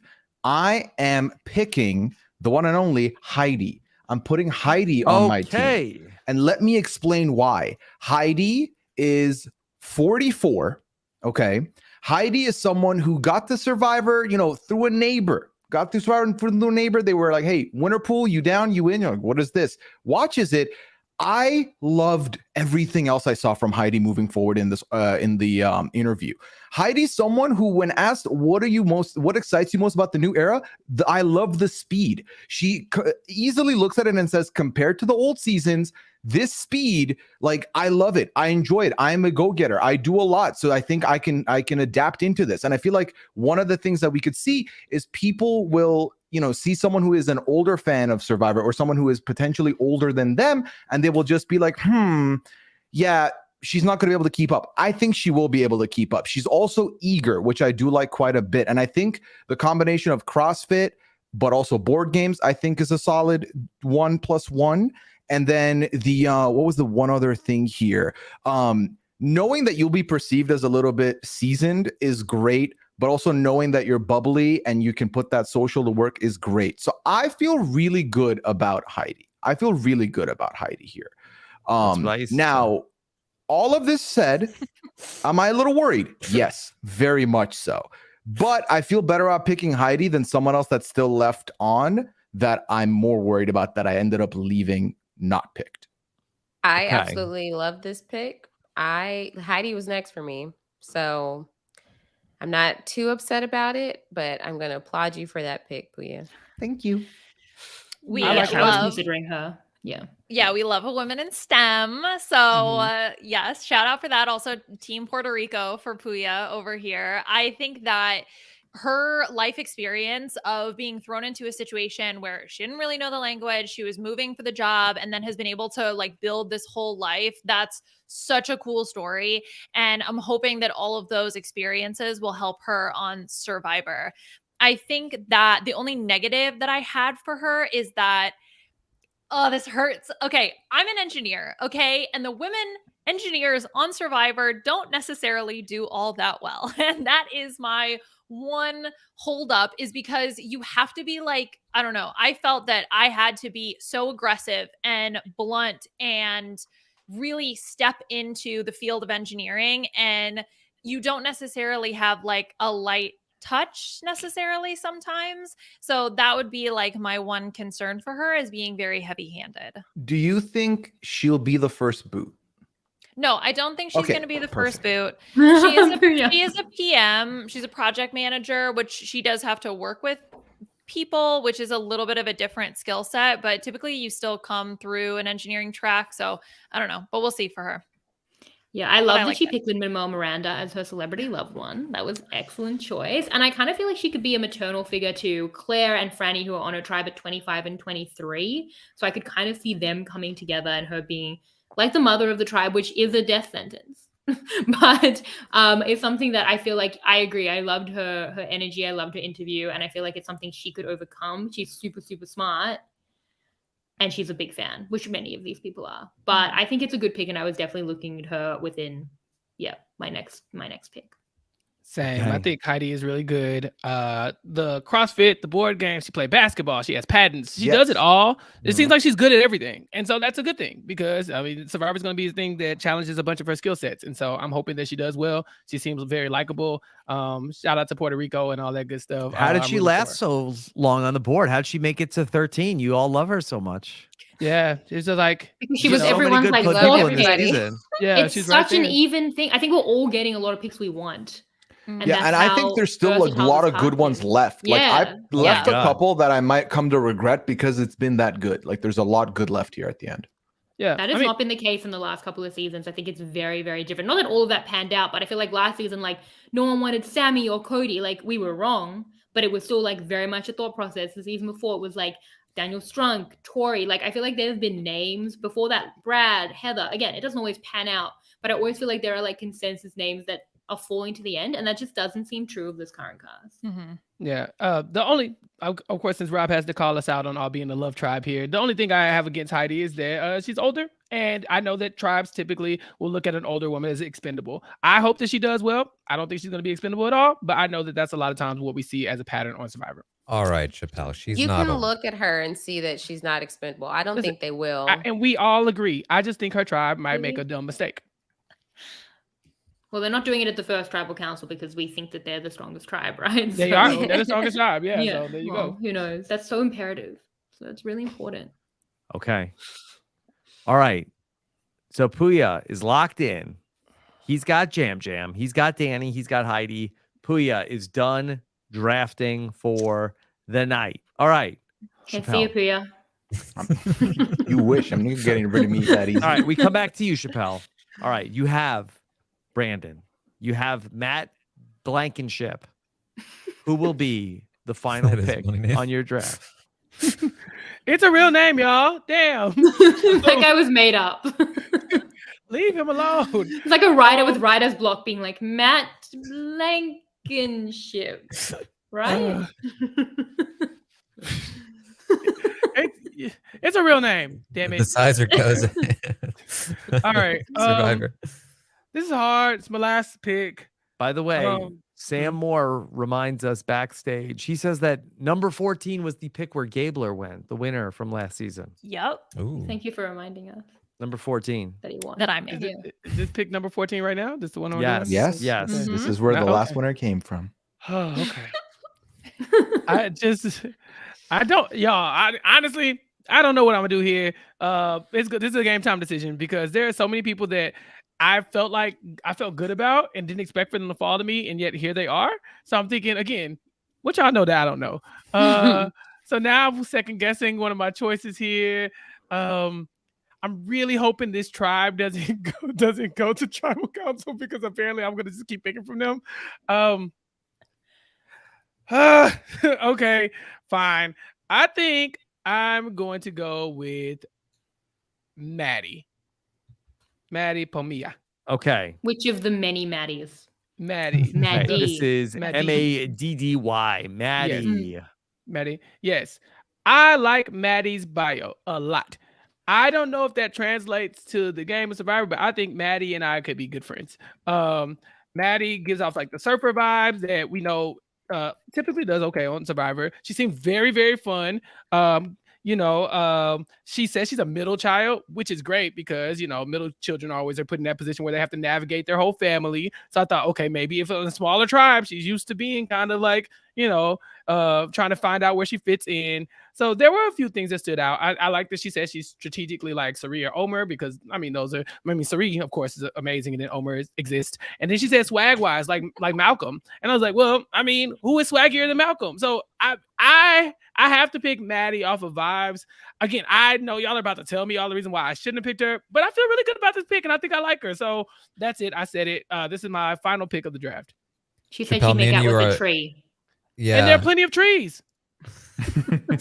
Chappell, me and you are on the same page. I think I love Maddie. I was really hoping she would come back to me. Is that who you didn't pick when you picked Carson, Taran? No, but she would have been a pick if available. If that person Ooh. was gone, she would have been my next pick. Who was the pick? I can't say yet. Is that? Have they not been taken? They still Have they not been there. taken? 'Cause that's crazy if so. I want that person. Maddie ran an ultra marathon also. Put that Okay, in well, the everyone's running positive marathons. It's lost all meaning category. now. Ultra marathons. Who isn't Shannon. running these? Well, that obviously is a meaningless distinction to me. I Like, I'm sure it's I important. thought I would get Maddie. I felt like she'd be a sleeper pick here. Even because when I saw her, she has such an infectious energy. She seems so likable. Her bio is great. Pet peeve, top tier, having sand on my feet when I put socks on. Very specific, very annoying. And Does correct. that happen? It's correct. It's very correct. It's I completely agree with Chappell. I feel like she'd be great to be friends with, and I think that that can be good or bad on Survivor depending on the situation that plays out. But I have high hopes. Yeah. Karen, What what would be does- your one pet peeve? I can't 'Cause give pet that peeve away. is so Yeah. important to you. I want to know. I feel like it's a window into your soul. People might weaponize that against him. Yeah. Yeah. Don't ever tell anybody that. Exactly. What? Maddie's 3 words to describe you are brave, friendly, and feral. Can someone Yeah. remind me what feral means? And this is me being genuine. Not like a Right, raccoon yeah. in a garbage can. Yeah. Like a RAR XD, like circa MSN Messenger we're talking about? Is that what it is? I think the It's XD is less awesome. feral. I think that Yeah. it's the RAR without the XD. It's the RAR without the XD. Ah, Yeah. Feral is Like a crazy word to animal. have in your top 3 words. Like a lot of these people have Yeah. similar words. Oh yeah, energetic, empathetic, adventurous. She's got feral. Like that's I love Wow. that's very, very unique.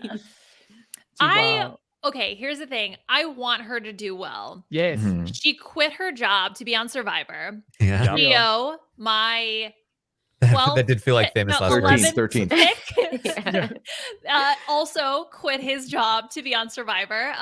Just the one person of my draft team who didn't make the final finale, but that's fine. Mhm. So that is my concern, Chappell, for her, is that she seems a little bit of a mess. a fun mess. But a does mess she want it? nonetheless. Like, you don't have a job to go back to. You're hungry. You She's want feral. it. You want Yeah, it that's what bad. I said about Gio when I drafted him, and we Yeah. see how well that worked out. Gio for me. did Lost the fine. draft. He didn't win, but he Yeah, did okay. Yeah. Liana sets a high bar for herself. The Gable Yeah, bar. The exactly, Gay bar. thank The you. gay bar. Nope. Which is No, under the okay. water, so it's like it's actually kind of Yeah. funny. So you know who else was a mess, Liana? Okay. Okay, but Okay. I know. If we can leave this podcast having Yeah. shamed Liana for the win enough, it'll be a victory for us all. So if we all All right. combine in I'm that not mad at endeavor- this pick. I think that ultimately I enjoyed the answers. When I see Malcolm was like thumbs up, Suri, Omer, thumbs up. Like Everyone wants to everything be was Suri. ticking here. All of this was great. So All right. I'm not mad at it. So Chappell, you round out your team. It's Brandon, it's Matt Blankenship, and it is Maddie. It's a real Okay. name. All right. Chappelle, you could have picked Matthew and then had Matt, and Maddie. And that I would have been funny. know, but Yeah, the sequel to Ed, Ed, and Eddie. Yeah. Yeah, you're right. Could have Okay. been. I fucked it up. All right. Now here comes Aysha. She has Lauren and she has Bruce. And she's gonna have one more person on her team, Aysha, So vying I'm for her first Survivor draft win. yeah. The pressure. Now I'm rethinking everything. You got it, Asia. Don't let them get in your head. You're an Um, excellent drafter. You Yeah, deserve the to be pickings here are as much easy. as There's good everyone else. options. You got this. You got this. Okay. It's feeling a very one-sided alliance. No, Asia said it I've been before. cheering her on. silently, quietly. I don't want To the point where you pretty Mentally. much have it. Yeah. No, I believe in you. Okay. I'm going to round out my team since I am a dog mother. It's only right that I have a team full of parents. So I got really nervous when Chappell fixed his mouth like an M. So I'm gonna go with Matthew G. Mhm. Okay. Matthew G. Okay. All right. So let's hear about the pick. Yeah, so he is 43. He's been a super fan forever. He is a barbershop owner, spontaneous and caring and adventurous. He does relate to Elaine, so that's interesting, right? So it just shows he's more than Where what is meets the Elaine? Guess eye. so. Who's Elaine? Everyone keeps saying pick Elaine. I'm like, who's Elaine? He's more than what meets the eye, because I think people, when they see him, they're obviously going to think physical threat, but then he says like he wears his he has a huge heart. I was going to say he wears his heart on his sleeve, but he has a huge heart and compassion. He seems like he's very genuine and that he'll be easy to talk to. So I think he might be a sleeper. I think that he could do really well. I definitely don't see him being in the grenade. Like, why would they send him home first on their tribe? I think him and Brandon might be like, hey, let's build the shelter. Like I feel like they're going to bond in some form or fashion. So I can't see him going home first. But yeah, he seemed very nice in his interview, and he seemed very likable. So I was like, he definitely wouldn't go home first. I just don't know if he has the chops to go all the way and win, but he seems like a good guy. I'm shocked he fell this far. 'Cause Same. he was someone who, and again, I think this goes what we've been talking about with this cast feeling very even. He was someone who was top third for me, honestly, in my picks. I love the 30 years in the service industry. I think that is going to bode well for him. I really enjoyed his personality. I really enjoyed his interview. There was something about his energy that I just felt like I vibed with. So I feel really good about this pick, Asia. Thank you. This was my pick. I was going to pick Matthew. Oh, And if I didn't good, get Matthew, I good. was going to go Maddie. Matthew's all the in one on I the didn't Mets. pick. He was the third out of the 2 out of the 3 that I didn't pick as well. So yeah, I just this want was the a great chat pick. to know that if you Everyone. hadn't mentioned the merch store, I would have Matthew. So if I don't win because of that, it's all your fault. But then what if Carson wins? Then it's all because of my the chat. genius of listening to the information I got Ah. last minute. Yeah. If Carson wins, Smart. we all win. So let's just move on. Harry Potter dupe. Yeah. I like the pick. I think Get that sold a bill of goods from the merch store. I like the pick. I think that I think rooting for Matthew will be fun. I think it's one of those things where like if his bio is true and he says like as bubbly and fun, he says there's gonna be giggles and rainbows and stuff like that. Who doesn't love all that stuff? Now we did have some issues. His pet peeves and my pet peeves, we really don't align. People that talk in circles, that's kind of my favorite thing in the world. People who don't give others time to talk in a convo. Hello, just say you hate me. The color couple of purple and white. What are you doing? So I'm just like, you know what I'm saying? So like misformed popsicle, odd number. So I'm a savage. Look, you know what I'm saying? Like if you hate me, just say that. So that's why I couldn't pick him. Other than that, I think he's gonna be fun. Matthew hates me too. Big worry for Matthew because everything looked good to me as well. My worry is the plummet that we see in the season preview at the finale because I believe that's him, right?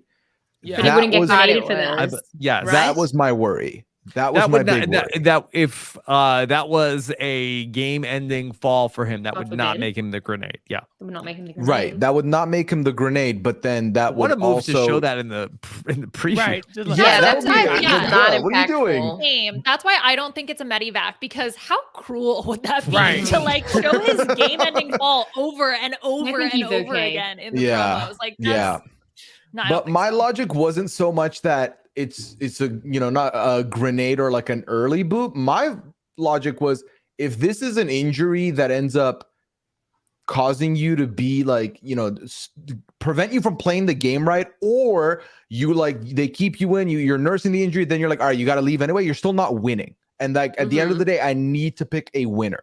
So that's the only reason why I hesitated there. Yeah, Pooya needs to win. We all the non-winners need to get a win. Okay, it's getting sad and embarrassing. It's like All Stars. As long as you said it. Yeah, that's what I said. We should have a loser alliance.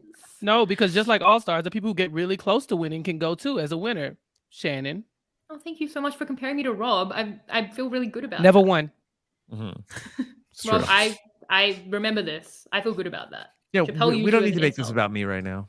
Well, you said All Stars. Anyway, Yeah, you did.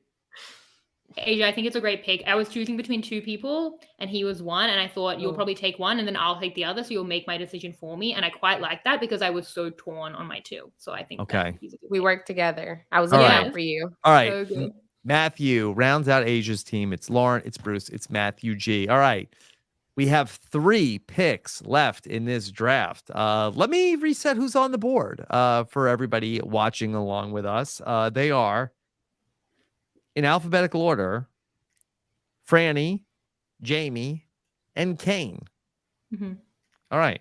Shannon, the 16th pick overall will be your final pick. You have on your team Claire and Helen.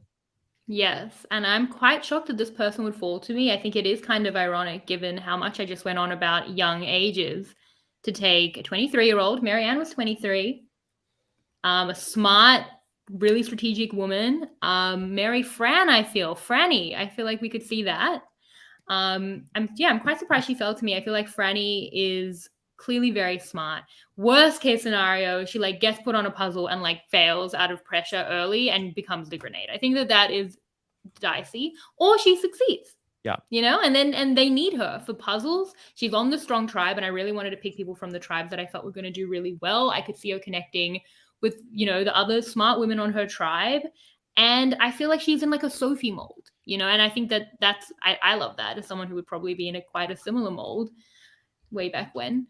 Maybe Sophie's second season, but Sophie as well, I think, was 23. 23-year-old smart women. That's the thing. So I'm going with Franny. Yeah.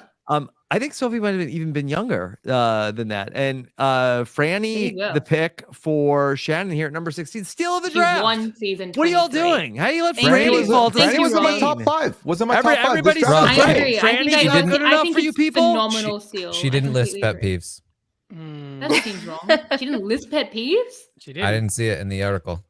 That feels like the article's fault. Surely she listed pet peeves. I think this is, of the 4 drafts we've done, this is 100% the best bargain for like the bottom 3 picks of any. I'm like shocked, far and wide, and it's no contest. I think Franny's a great pick here, a big steal here, and I think Franny could do well. I really do. She's Yeah. 23 years old, but she did not come across like At all. she didn't come across like a 23-year-old to me. I think her life experiences put her give her a boost past her age. I think also her being first in the nail She's 30s? salon Yeah. and then into mindfulness. I think that's going to be super helpful out on the island. The only negative that I had for her was that she like actively wants to upset the apple cart. She doesn't want to shrink down. She wants to make really big moves. And who sank below the surface. So just saying that it would be my one negative for Franny, but otherwise I do agree. I think she's a bar yen pick here. I don't get it. Was he below the surface or was he hiding in plain sight? It can't be both. It doesn't make sense. Those things contradict each other. Have you seen an alligator in the water, Shannon? Yeah. Can't No. you see it in I the water? don't think I Yeah. have. They're like right there. Aren't you With their Australian? little nose. Both There's, on like, the surface animals and everywhere. underwater. Oh yeah, Yeah. I've got Yeah. alligators walking around outside with the kangaroos. It's actually a real issue for our kangaroos. Sometimes the alligator goes under the water. Sometimes the alligator is in the tall grass. Yeah. Okay, well that Exactly. alligator is just everywhere, so I didn't realize it was such a busy alligator. Mm. So if he was 21, so I guess there have been young winners, and I feel like we all agree, right? This is a huge steal. I did phenomenally well steal. with this pick. Major I feel steal. very, very Yeah. happy about it. Yeah. Go ahead. I think it's a great pick. I would have picked her had I not picked Matthew G. She was next up on my list. So great pick, Shannon. You're amazing. Thank you so much, AJ. And look at my team. I will say that's a little bit damning fun. with faint praise here. This is like, I mean, you've had 3 picks. This is Yeah, you all let her go. I Number don't- 4. What a steal! She's only a 15th pick of the steal because you draft. let it go. We Like, only get 3 picks, y'all. I Yeah. mean, dear God. I mean, somebody has to be 4th on our list, Rob. was she fourth Um, on everyone's list? Is she that was what 4th on happened? She mine. was 5th or 6th on mine. She was Okay, a no we- for me. No pet peeves. Yeah. But Okay, well, she Karen, didn't have any pet peeves. I want to But see these she- lists after the draft. I didn't write a list. I didn't have the Say time. less, Rob. I'll send you Magical one. list, because I don't mathematically. I don't know if this the math ain't mathin'. Here's another one of the people who I think would be my friend. Like, I think like she sounds like she's cool. She like, deserves better than that. Oh, well, you're my friend. Am I? Mm, And yeah, Shannon, you're right. you deserve better than that. and don't I? Should I just be friends with winners? We'll see. Okay, so but she sounds like she knows what she's talking about. She likes Sophie, which is always a good thing. She says one of her inspirations is the Scarlet Witch, which made me pause because Wanda is crazy. But Wanda's amazing. and also crazy. But like one of the things that I kind of looked at was like she wants to play like Gabby, like Aubrey, and these are players that they were really good players. They were fun to watch, but they didn't win. She did say she wants to throw some of that Marianne in there, but you can't just sprinkle a little Marianne on top. Like I really need you to go in and go and get this win. And so I hope she does well, and then I hope we're friends. There you go. Yeah, what a fun team I have. Claire, Helen, and Franny. I just feel great about Yeah. it. Like no matter what happens, whether I get the ultimate goal of the best average and maintain that, it's I'm gonna be having fun with this team. And But that's whose goal would that be? Like, why would you want to just be the have best. Why would you want to Well- show that you're the best Well, statistically? it's No, like to when always you can't lose. win and you're trying to just like play a different game. Better thing. Yeah, you it's can like- pick one winner. You can Yeah. pick You lose the Gabler. World Cup, but you're like, I got the nicest cleats on the field. That That's is not something. what it is. Shannon's gonna hold up her parchment and be like, I think I'm the real winner, really. Like as long as No, it's like playing Quidditch and you don't win the game, but you catch the snitch. Like, but you kind still of- lost. but you caught the snitch. Yeah. All right, Victor. Crow. Mhm. Yeah. Exactly Okay. that. Maybe we are friends, Chappell. I know. Okay. Let's go to Taran here. Taran, you basically will decide the draft here with the 17th pick overall. There are 2 people left. It's Kane and it's Jamie. Mhm. You will select one for yourself, and by proxy, you will also select Liana's 3rd member of her team. Okay. Last I feel like I was in this exact position last time. Yeah. And I asked Shannon which one she wanted, and I granted Shannon her wish. But she didn't make me 5th. So I'm not gonna do that for Liana. I'm gonna pick Jamie. Okay. Hey. I like Jamie. She seems interesting. I like that she has a pet peeve of cold food, because I agree. I don't understand how so many people are fine with cold food. Me neither. Me Right? Like, Wait. It's so different than warm, fresh food. And yet everyone's like, yeah, it's fine. We're just leaving it on the table, just waiting to eat it. Like, what are you talking about? Eat it while it's good. You have Jeez. so many pet peeves, Taran. I think that's why you can't nail it down to one. I've never seen someone who agrees with so many pet peeves. Like, I also am annoyed by many things, but man. She also my doesn't pet like the peeve. sound Too of an many. alarm clock on an iPhone. And I actually don't know the one. But I know get the one it. she's talking about, and it's bad. She's not wrong. Dun, dun, dun, dun, dun, dun, dun, dun. Is that what Yeah. you mean? Yep, that's the one. Yes. Taryn's pet peeve: cold food. Also, Taryn's love: plain yogurt. Warm plain yogurt. He Room heats it temp, up room temp. beforehand. Oh. Fresh plain yogurt. Lack of potato chips in a brand new bag. It's okay. It's the worst one of the three, but it's still pretty good. She's proud that she left a 10-year career to follow her dreams. I think that's something that's pretty difficult to do. I think that's it speaks to her sort of daring and willingness to sort of go out there and do the thing. The most concerning thing to me, the reason why she wouldn't have been a higher pick, is that she talks about valuing loyalty a lot. And I mean, obviously that's good when you're looking for an alliance partner, but I'm always skeptical of people that are like all just like hammering the loyalty thing home. You want loyalty? Get a dog. Exactly. Very, very smart. Not only is it like not necessarily great for you while playing the game, but I also think it's not a very well respected trait to have in Survivor is the loyalty thing. Because by its nature, getting to the end means that you have been at least some part of screwing other people over. And so if you're sitting there saying, I'm a loyal person, I value loyalty, they're going to be annoyed about that most of the time. So that's a little concerning. But she's another person that liked Angelina, which is fantastic. And I think that overall, I think for a second to last pick, I'm pleased. Yeah, I like her. I think she's gonna be fun. I want us to call her Jamie Lynn. I just think this sounds, like we need a better Jamie Lynn than the one we already had. And so I'm good with that. But I agree with Taran. First of all, her pet peeves were almost perfect. If you open a bag of chips, I need the chip bag it needs to have chips in it. All that air, I don't need that. And so I agree. But my issue with her is that, she's a smaller person on this tribe. So I'm like, if this tribe values winning, like I think they will, they have an NFL player, they have a couple big guys on there. Then maybe they'll want to cut someone who's smaller. And so that was the only concern I really had with her, but I hope she does well. Yeah, She's I don't really know why she... Which I think bodes well if she gets to the individual challenge stage, although we did have less like stand and hold stuff. My concern is in the early game for her. She seems to have this very specific Avengers-like alliance structure that she wants to build with like a 4 or 5 people. Like, first of all, there's only 6 people on your tribe. So I don't know how that's going to work out for you. 4 corners. The 4 corners, exactly. Yeah, the 4 corners alliance. And I just worry about that sort of very narrow strategic plan and being able to pivot if she's with people that maybe she doesn't necessarily vibe with. Is she going to try to force fit people into, the 4 corners, or is she going to let them just be the, wonderful polygon that they are? So I don't know. We'll see. I'm nervous for her, but she does seem very bubbly and fun. So that's...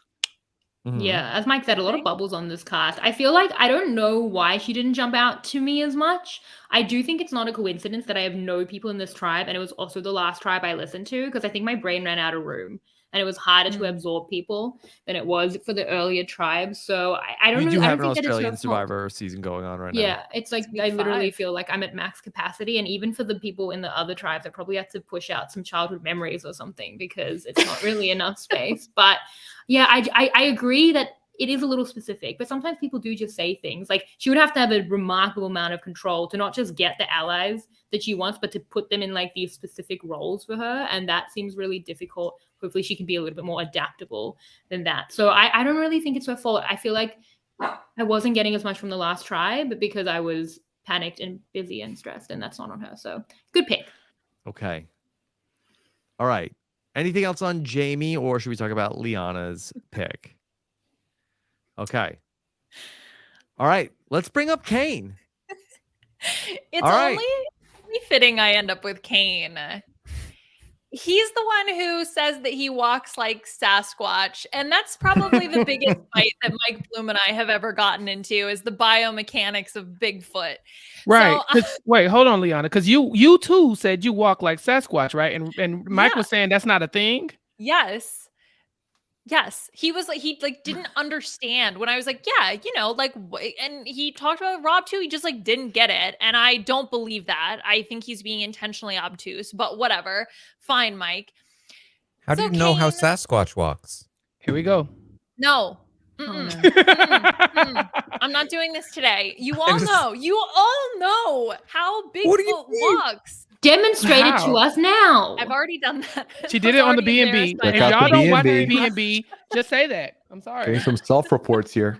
I feel like Anyway. footage of Sasquatch is like a blurry black blob He's on a screen for 2 standing, seconds. Like he's like standing Okay, like good. this, and he's like hunched over, and he's like very clearly like. I'm seeing it. Yeah. Okay, okay, I'm not gonna do this again. Well, you just did. Also, he's a Canadian. Okay, that Yeah. bodes Canadian. well. I'm hoping that he's giving Statistically. more Erica and Marianne and Omer and a little bit less Tom Laidlaw, but who knows? No one even remembers that Tom Laidlaw was Canadian. I feel like that's Oh, barely ever. We do. brought We up. do. We There's do, like we there's do. 4 Canadians. We'll remember. Well, yeah, and I feel like we never even get there. Even so, Well, Omer lost 2, so there's that. Yeah. Okay. Andrea. How- Yes. Lost 2. Liana, did you have Kane at number 18 on your draft board? He was in the bottom 3. But so that means For that you got him at 18, so that was Yeah. a steal. Yes, quite a steal. Yes, Bigfoot and I were in this together. Let's go, Bigfoot. Yeah. So what's the issue? People like if they see the Jacob Derwin in him, that's the problem? I think so. I think it's like the young lawyer kind of vibes of a little bit of cockiness. I think. I that think was he's the high biggest- variance. I Yeah. think he could be the Mhm. first boot, but I also think he could do well. I felt like too much confidence. He describes himself as loud and competitive. He talked about like, I don't need $1 million. I got a bunch of different ways I can make $1 million. merch stores? Does he have a merch store? Well, he doesn't have one. So. I don't know. We'll have to wait and see. Yeah. And you know, he says I have a beautiful singing voice, which is like a weird way to say that you can sing. Aaron, you know what I mean? Aaron, don't you have a beautiful singing voice though? No, I can sing. I would not describe it as a beautiful Show us. singing Let us voice. be the ones to judge. Yeah. Okay, Liana will do her Bigfoot dance, and you will sing. Yeah. Come and dance. I Why will aren't you say doing though, it? bad drivers pet peeve, solid.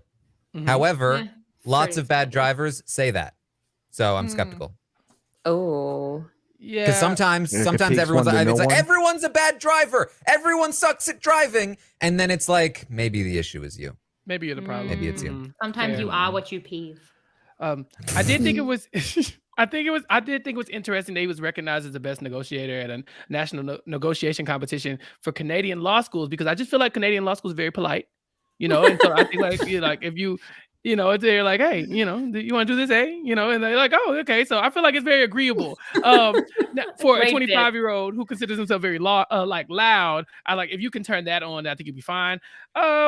The Dungeons and Dragon thing kind of slowed me down. I just feel like people who be in the house a long time playing a lot of games, sometimes they don't go outside enough, and then they don't interact with people in real life.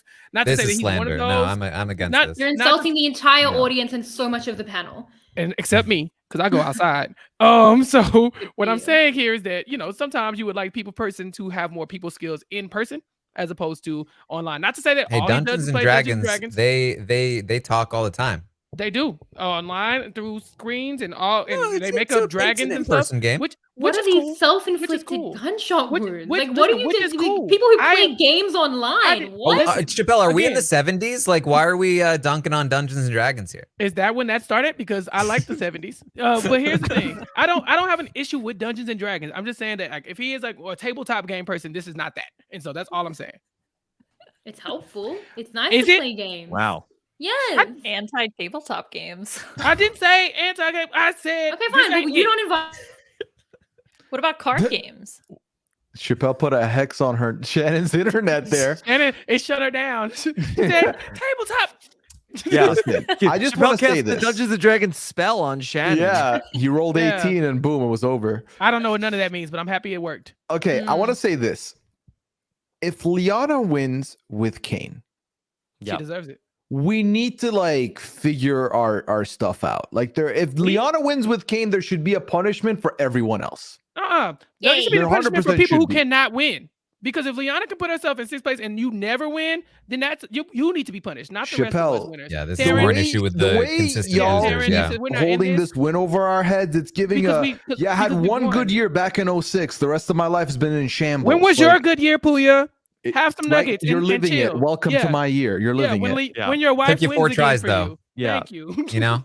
I mean, he did win Shut all it those down. games in 2020, right? He did. That was Way the back thing. in 06. Yeah. Cut it out. Back before Does this that count? counted. Yeah. No, it doesn't.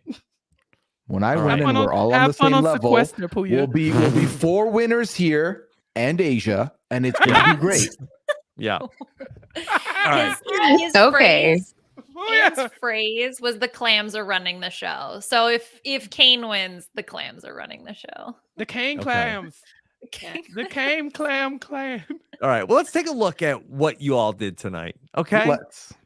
All right. Oh, look, Shannon's back. Here is the draft board, and so we could take a look at the final teams here. Okay, Pooya, he got Jam, Danny, and Heidi. Chappell, it's Brandon, Matt B, and Maddie. Asia got Lauren, Bruce, and Matt G. Shannon got Claire, Helen, and Franny. Taran got Josh, Carson, and Jamie. And Liana walks away with Carolyn, Sarah, and Kane. All right. One of you holds the grenade that will be voted out on Wednesday night that I will be talking to on Thursday, which will It's okay. You can eliminate say you. Shannon. Why? You said we were aligned. Oh, you said no to my alliance. No, I didn't. I didn't know what was going on. I want to be aligned with anyone who will take me. I'm clearly so All right. desperate. Okay, Shannon. I'm not Do sure you want to be in you alliance with me? Yeah. I am such chopped liver. Yeah. No, Asia, of course, first with you, Asia. First. Asia, Don't we say don't anyone matter, else. I thought you were Asia. supposed to be like a strategist. That was like very very You know bad what? move to say that in No. front of Asia. Well, at the end of the day, like social currency is what gives you strategic capital, and I don't have any of that. It's like a bad tribal for you. So this is Guys, really stick to helping the with my plan. negative self-talk. Thank Rob, you. What are you Can all, I ask Chappell? you something, Rob? Yes. I've been feeling, and tell me if I'm wrong. Yeah. I've been feeling like you've not really vibed with some of the picks tonight. Have you been surprised at the way this draft Yes, went? yes, I have. I think there's some of Give the us the rundown. people. All right, Rob. Who got the worst team? Yeah, no, talk Yeah, about let's, it, Rob. hey, bring I them want you to in. go Bring- through and weigh order in. the teams. Yeah. Well, bring them back up, and Sam, I'll get to take a work. look at maybe I could just take a look at this. Or- at, Or Rob, you have could your give winner us your pick. picks, or something like that. yeah, okay. Well, let me see. Who do I think is in the most danger of being grenaded on Wednesday night? Yes, let's do that. Okay. I will say I think the person most at risk of being grenaded is Taran. Yes. Ooh. Yeah. Wait, why? How? Who? I think all three of Taran's people could be grenaded. I'm pleased with this because that was the description that was given to me the time he won in the first yeah. draft. Yeah. Yeah. That's Okay. And if I had to put a chip on the person who I think has the best chance to win. Now Carolyn was my winner pick for the season. She caught So you down. I am You get it. drawn to Liana's team, but I'm not as high on Sarah. I thought Sarah was that you all seemed higher on Sarah than I was. I will say that the team that I think overall has the best shot. Boy, I'm drawn to Shannon's team. Maybe this is the year that Shannon gets it done. Thank you so How much, about Rob. that? You have no idea how much I needed this. And that was it. That was the point of the draft, right? To draft the team that Rob likes the most. Do we do? No. You won. Yeah. Is Finally. this like a Survivor challenge where you're sitting out and you have to pick the winning team, and if you pick right, then you get like a taste. And of you the also win. win. Yeah. But It look, just means these so things much to me. are very subjective. We know Disagree. nothing, as has been demonstrated many times. And so we will see what happens on Wednesday night. 2-hour Survivor. Should be a lot of fun. This season has been hyped by many people.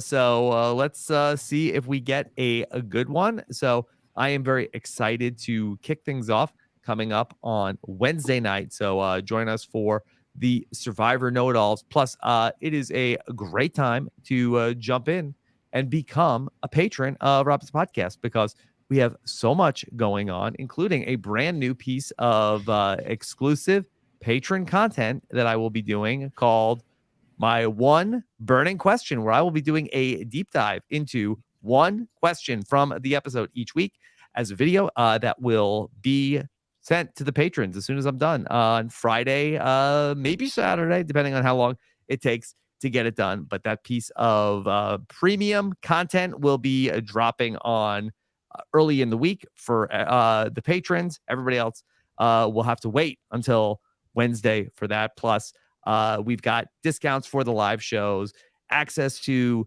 international reality shows, the greatest community in the reality TV world, and much more over at robbinswebsite.com/patron. Okay. Anything else that we need to address here tonight? Mm-mm. All right. Great time as always. All right. Let me allow Liana. She put herself 6th, but I'll let her go first to tell us a couple things that she is working on these days. Liana, what's coming up for you? Okay, I'll go rapid fire. B&B, of course, with Mike Bloom. Masked Singer is going on with Pooya, and Drag Race as well. We are in the throes of all of those seasons. Well, Survivor coming up, so definitely check those out on the RHAP ups or the Survivor thread for the B&B. Okay. Taran, how about you?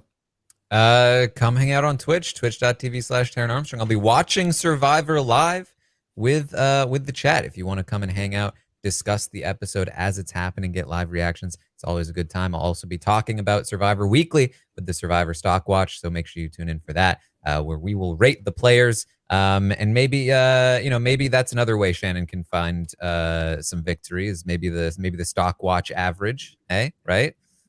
Cheesy winners, 100%. I claim it all, clearly. Yep.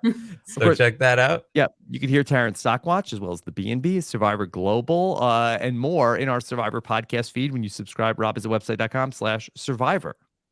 Yes. And then there's I think some other show in Canada that's starting up soon, but yeah, I'm not entirely sure. Mm-hmm. Say, is Okay. it starting up? We'll see. We'll see. We'll wait for them to tell us. Okay. Check All out the right. Last of Us podcast as well. We're there's a couple episodes left. It's very good stuff. All right. Shannon Guss, maybe this is her year coming up. Shannon, Wouldn't I that be know fun? you are so deep. You're so far in on Australian Survivor. What's Yeah. coming up this week?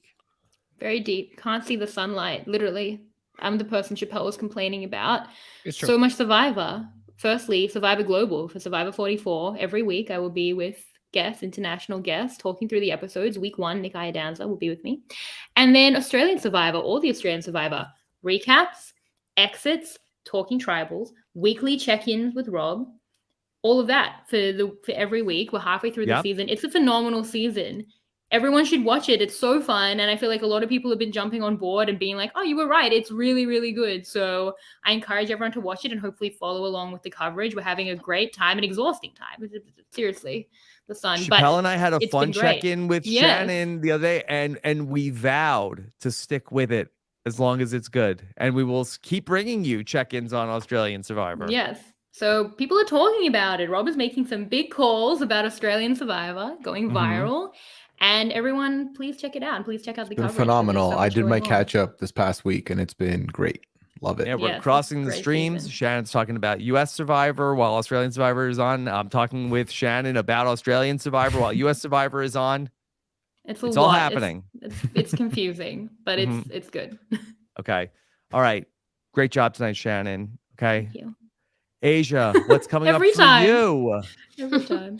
Yeah, so right now, Jason Reed, Kirsten McKinnis, and I are recapping Perfect Match, which is Netflix's newest, hottest reality show. Yeah, it's still like number 1 on Netflix. Yeah, it's entertaining. I have been thoroughly enjoying it. So you can catch us on YouTube and on the Hot Dummies on an Island feed and the Love at First Sight feed, where you can also find Jason Reed and I talking about Married at First Sight on our podcast called A Perfect Match, not to be confused with the show. We're talking about Married at First Sight, season 16.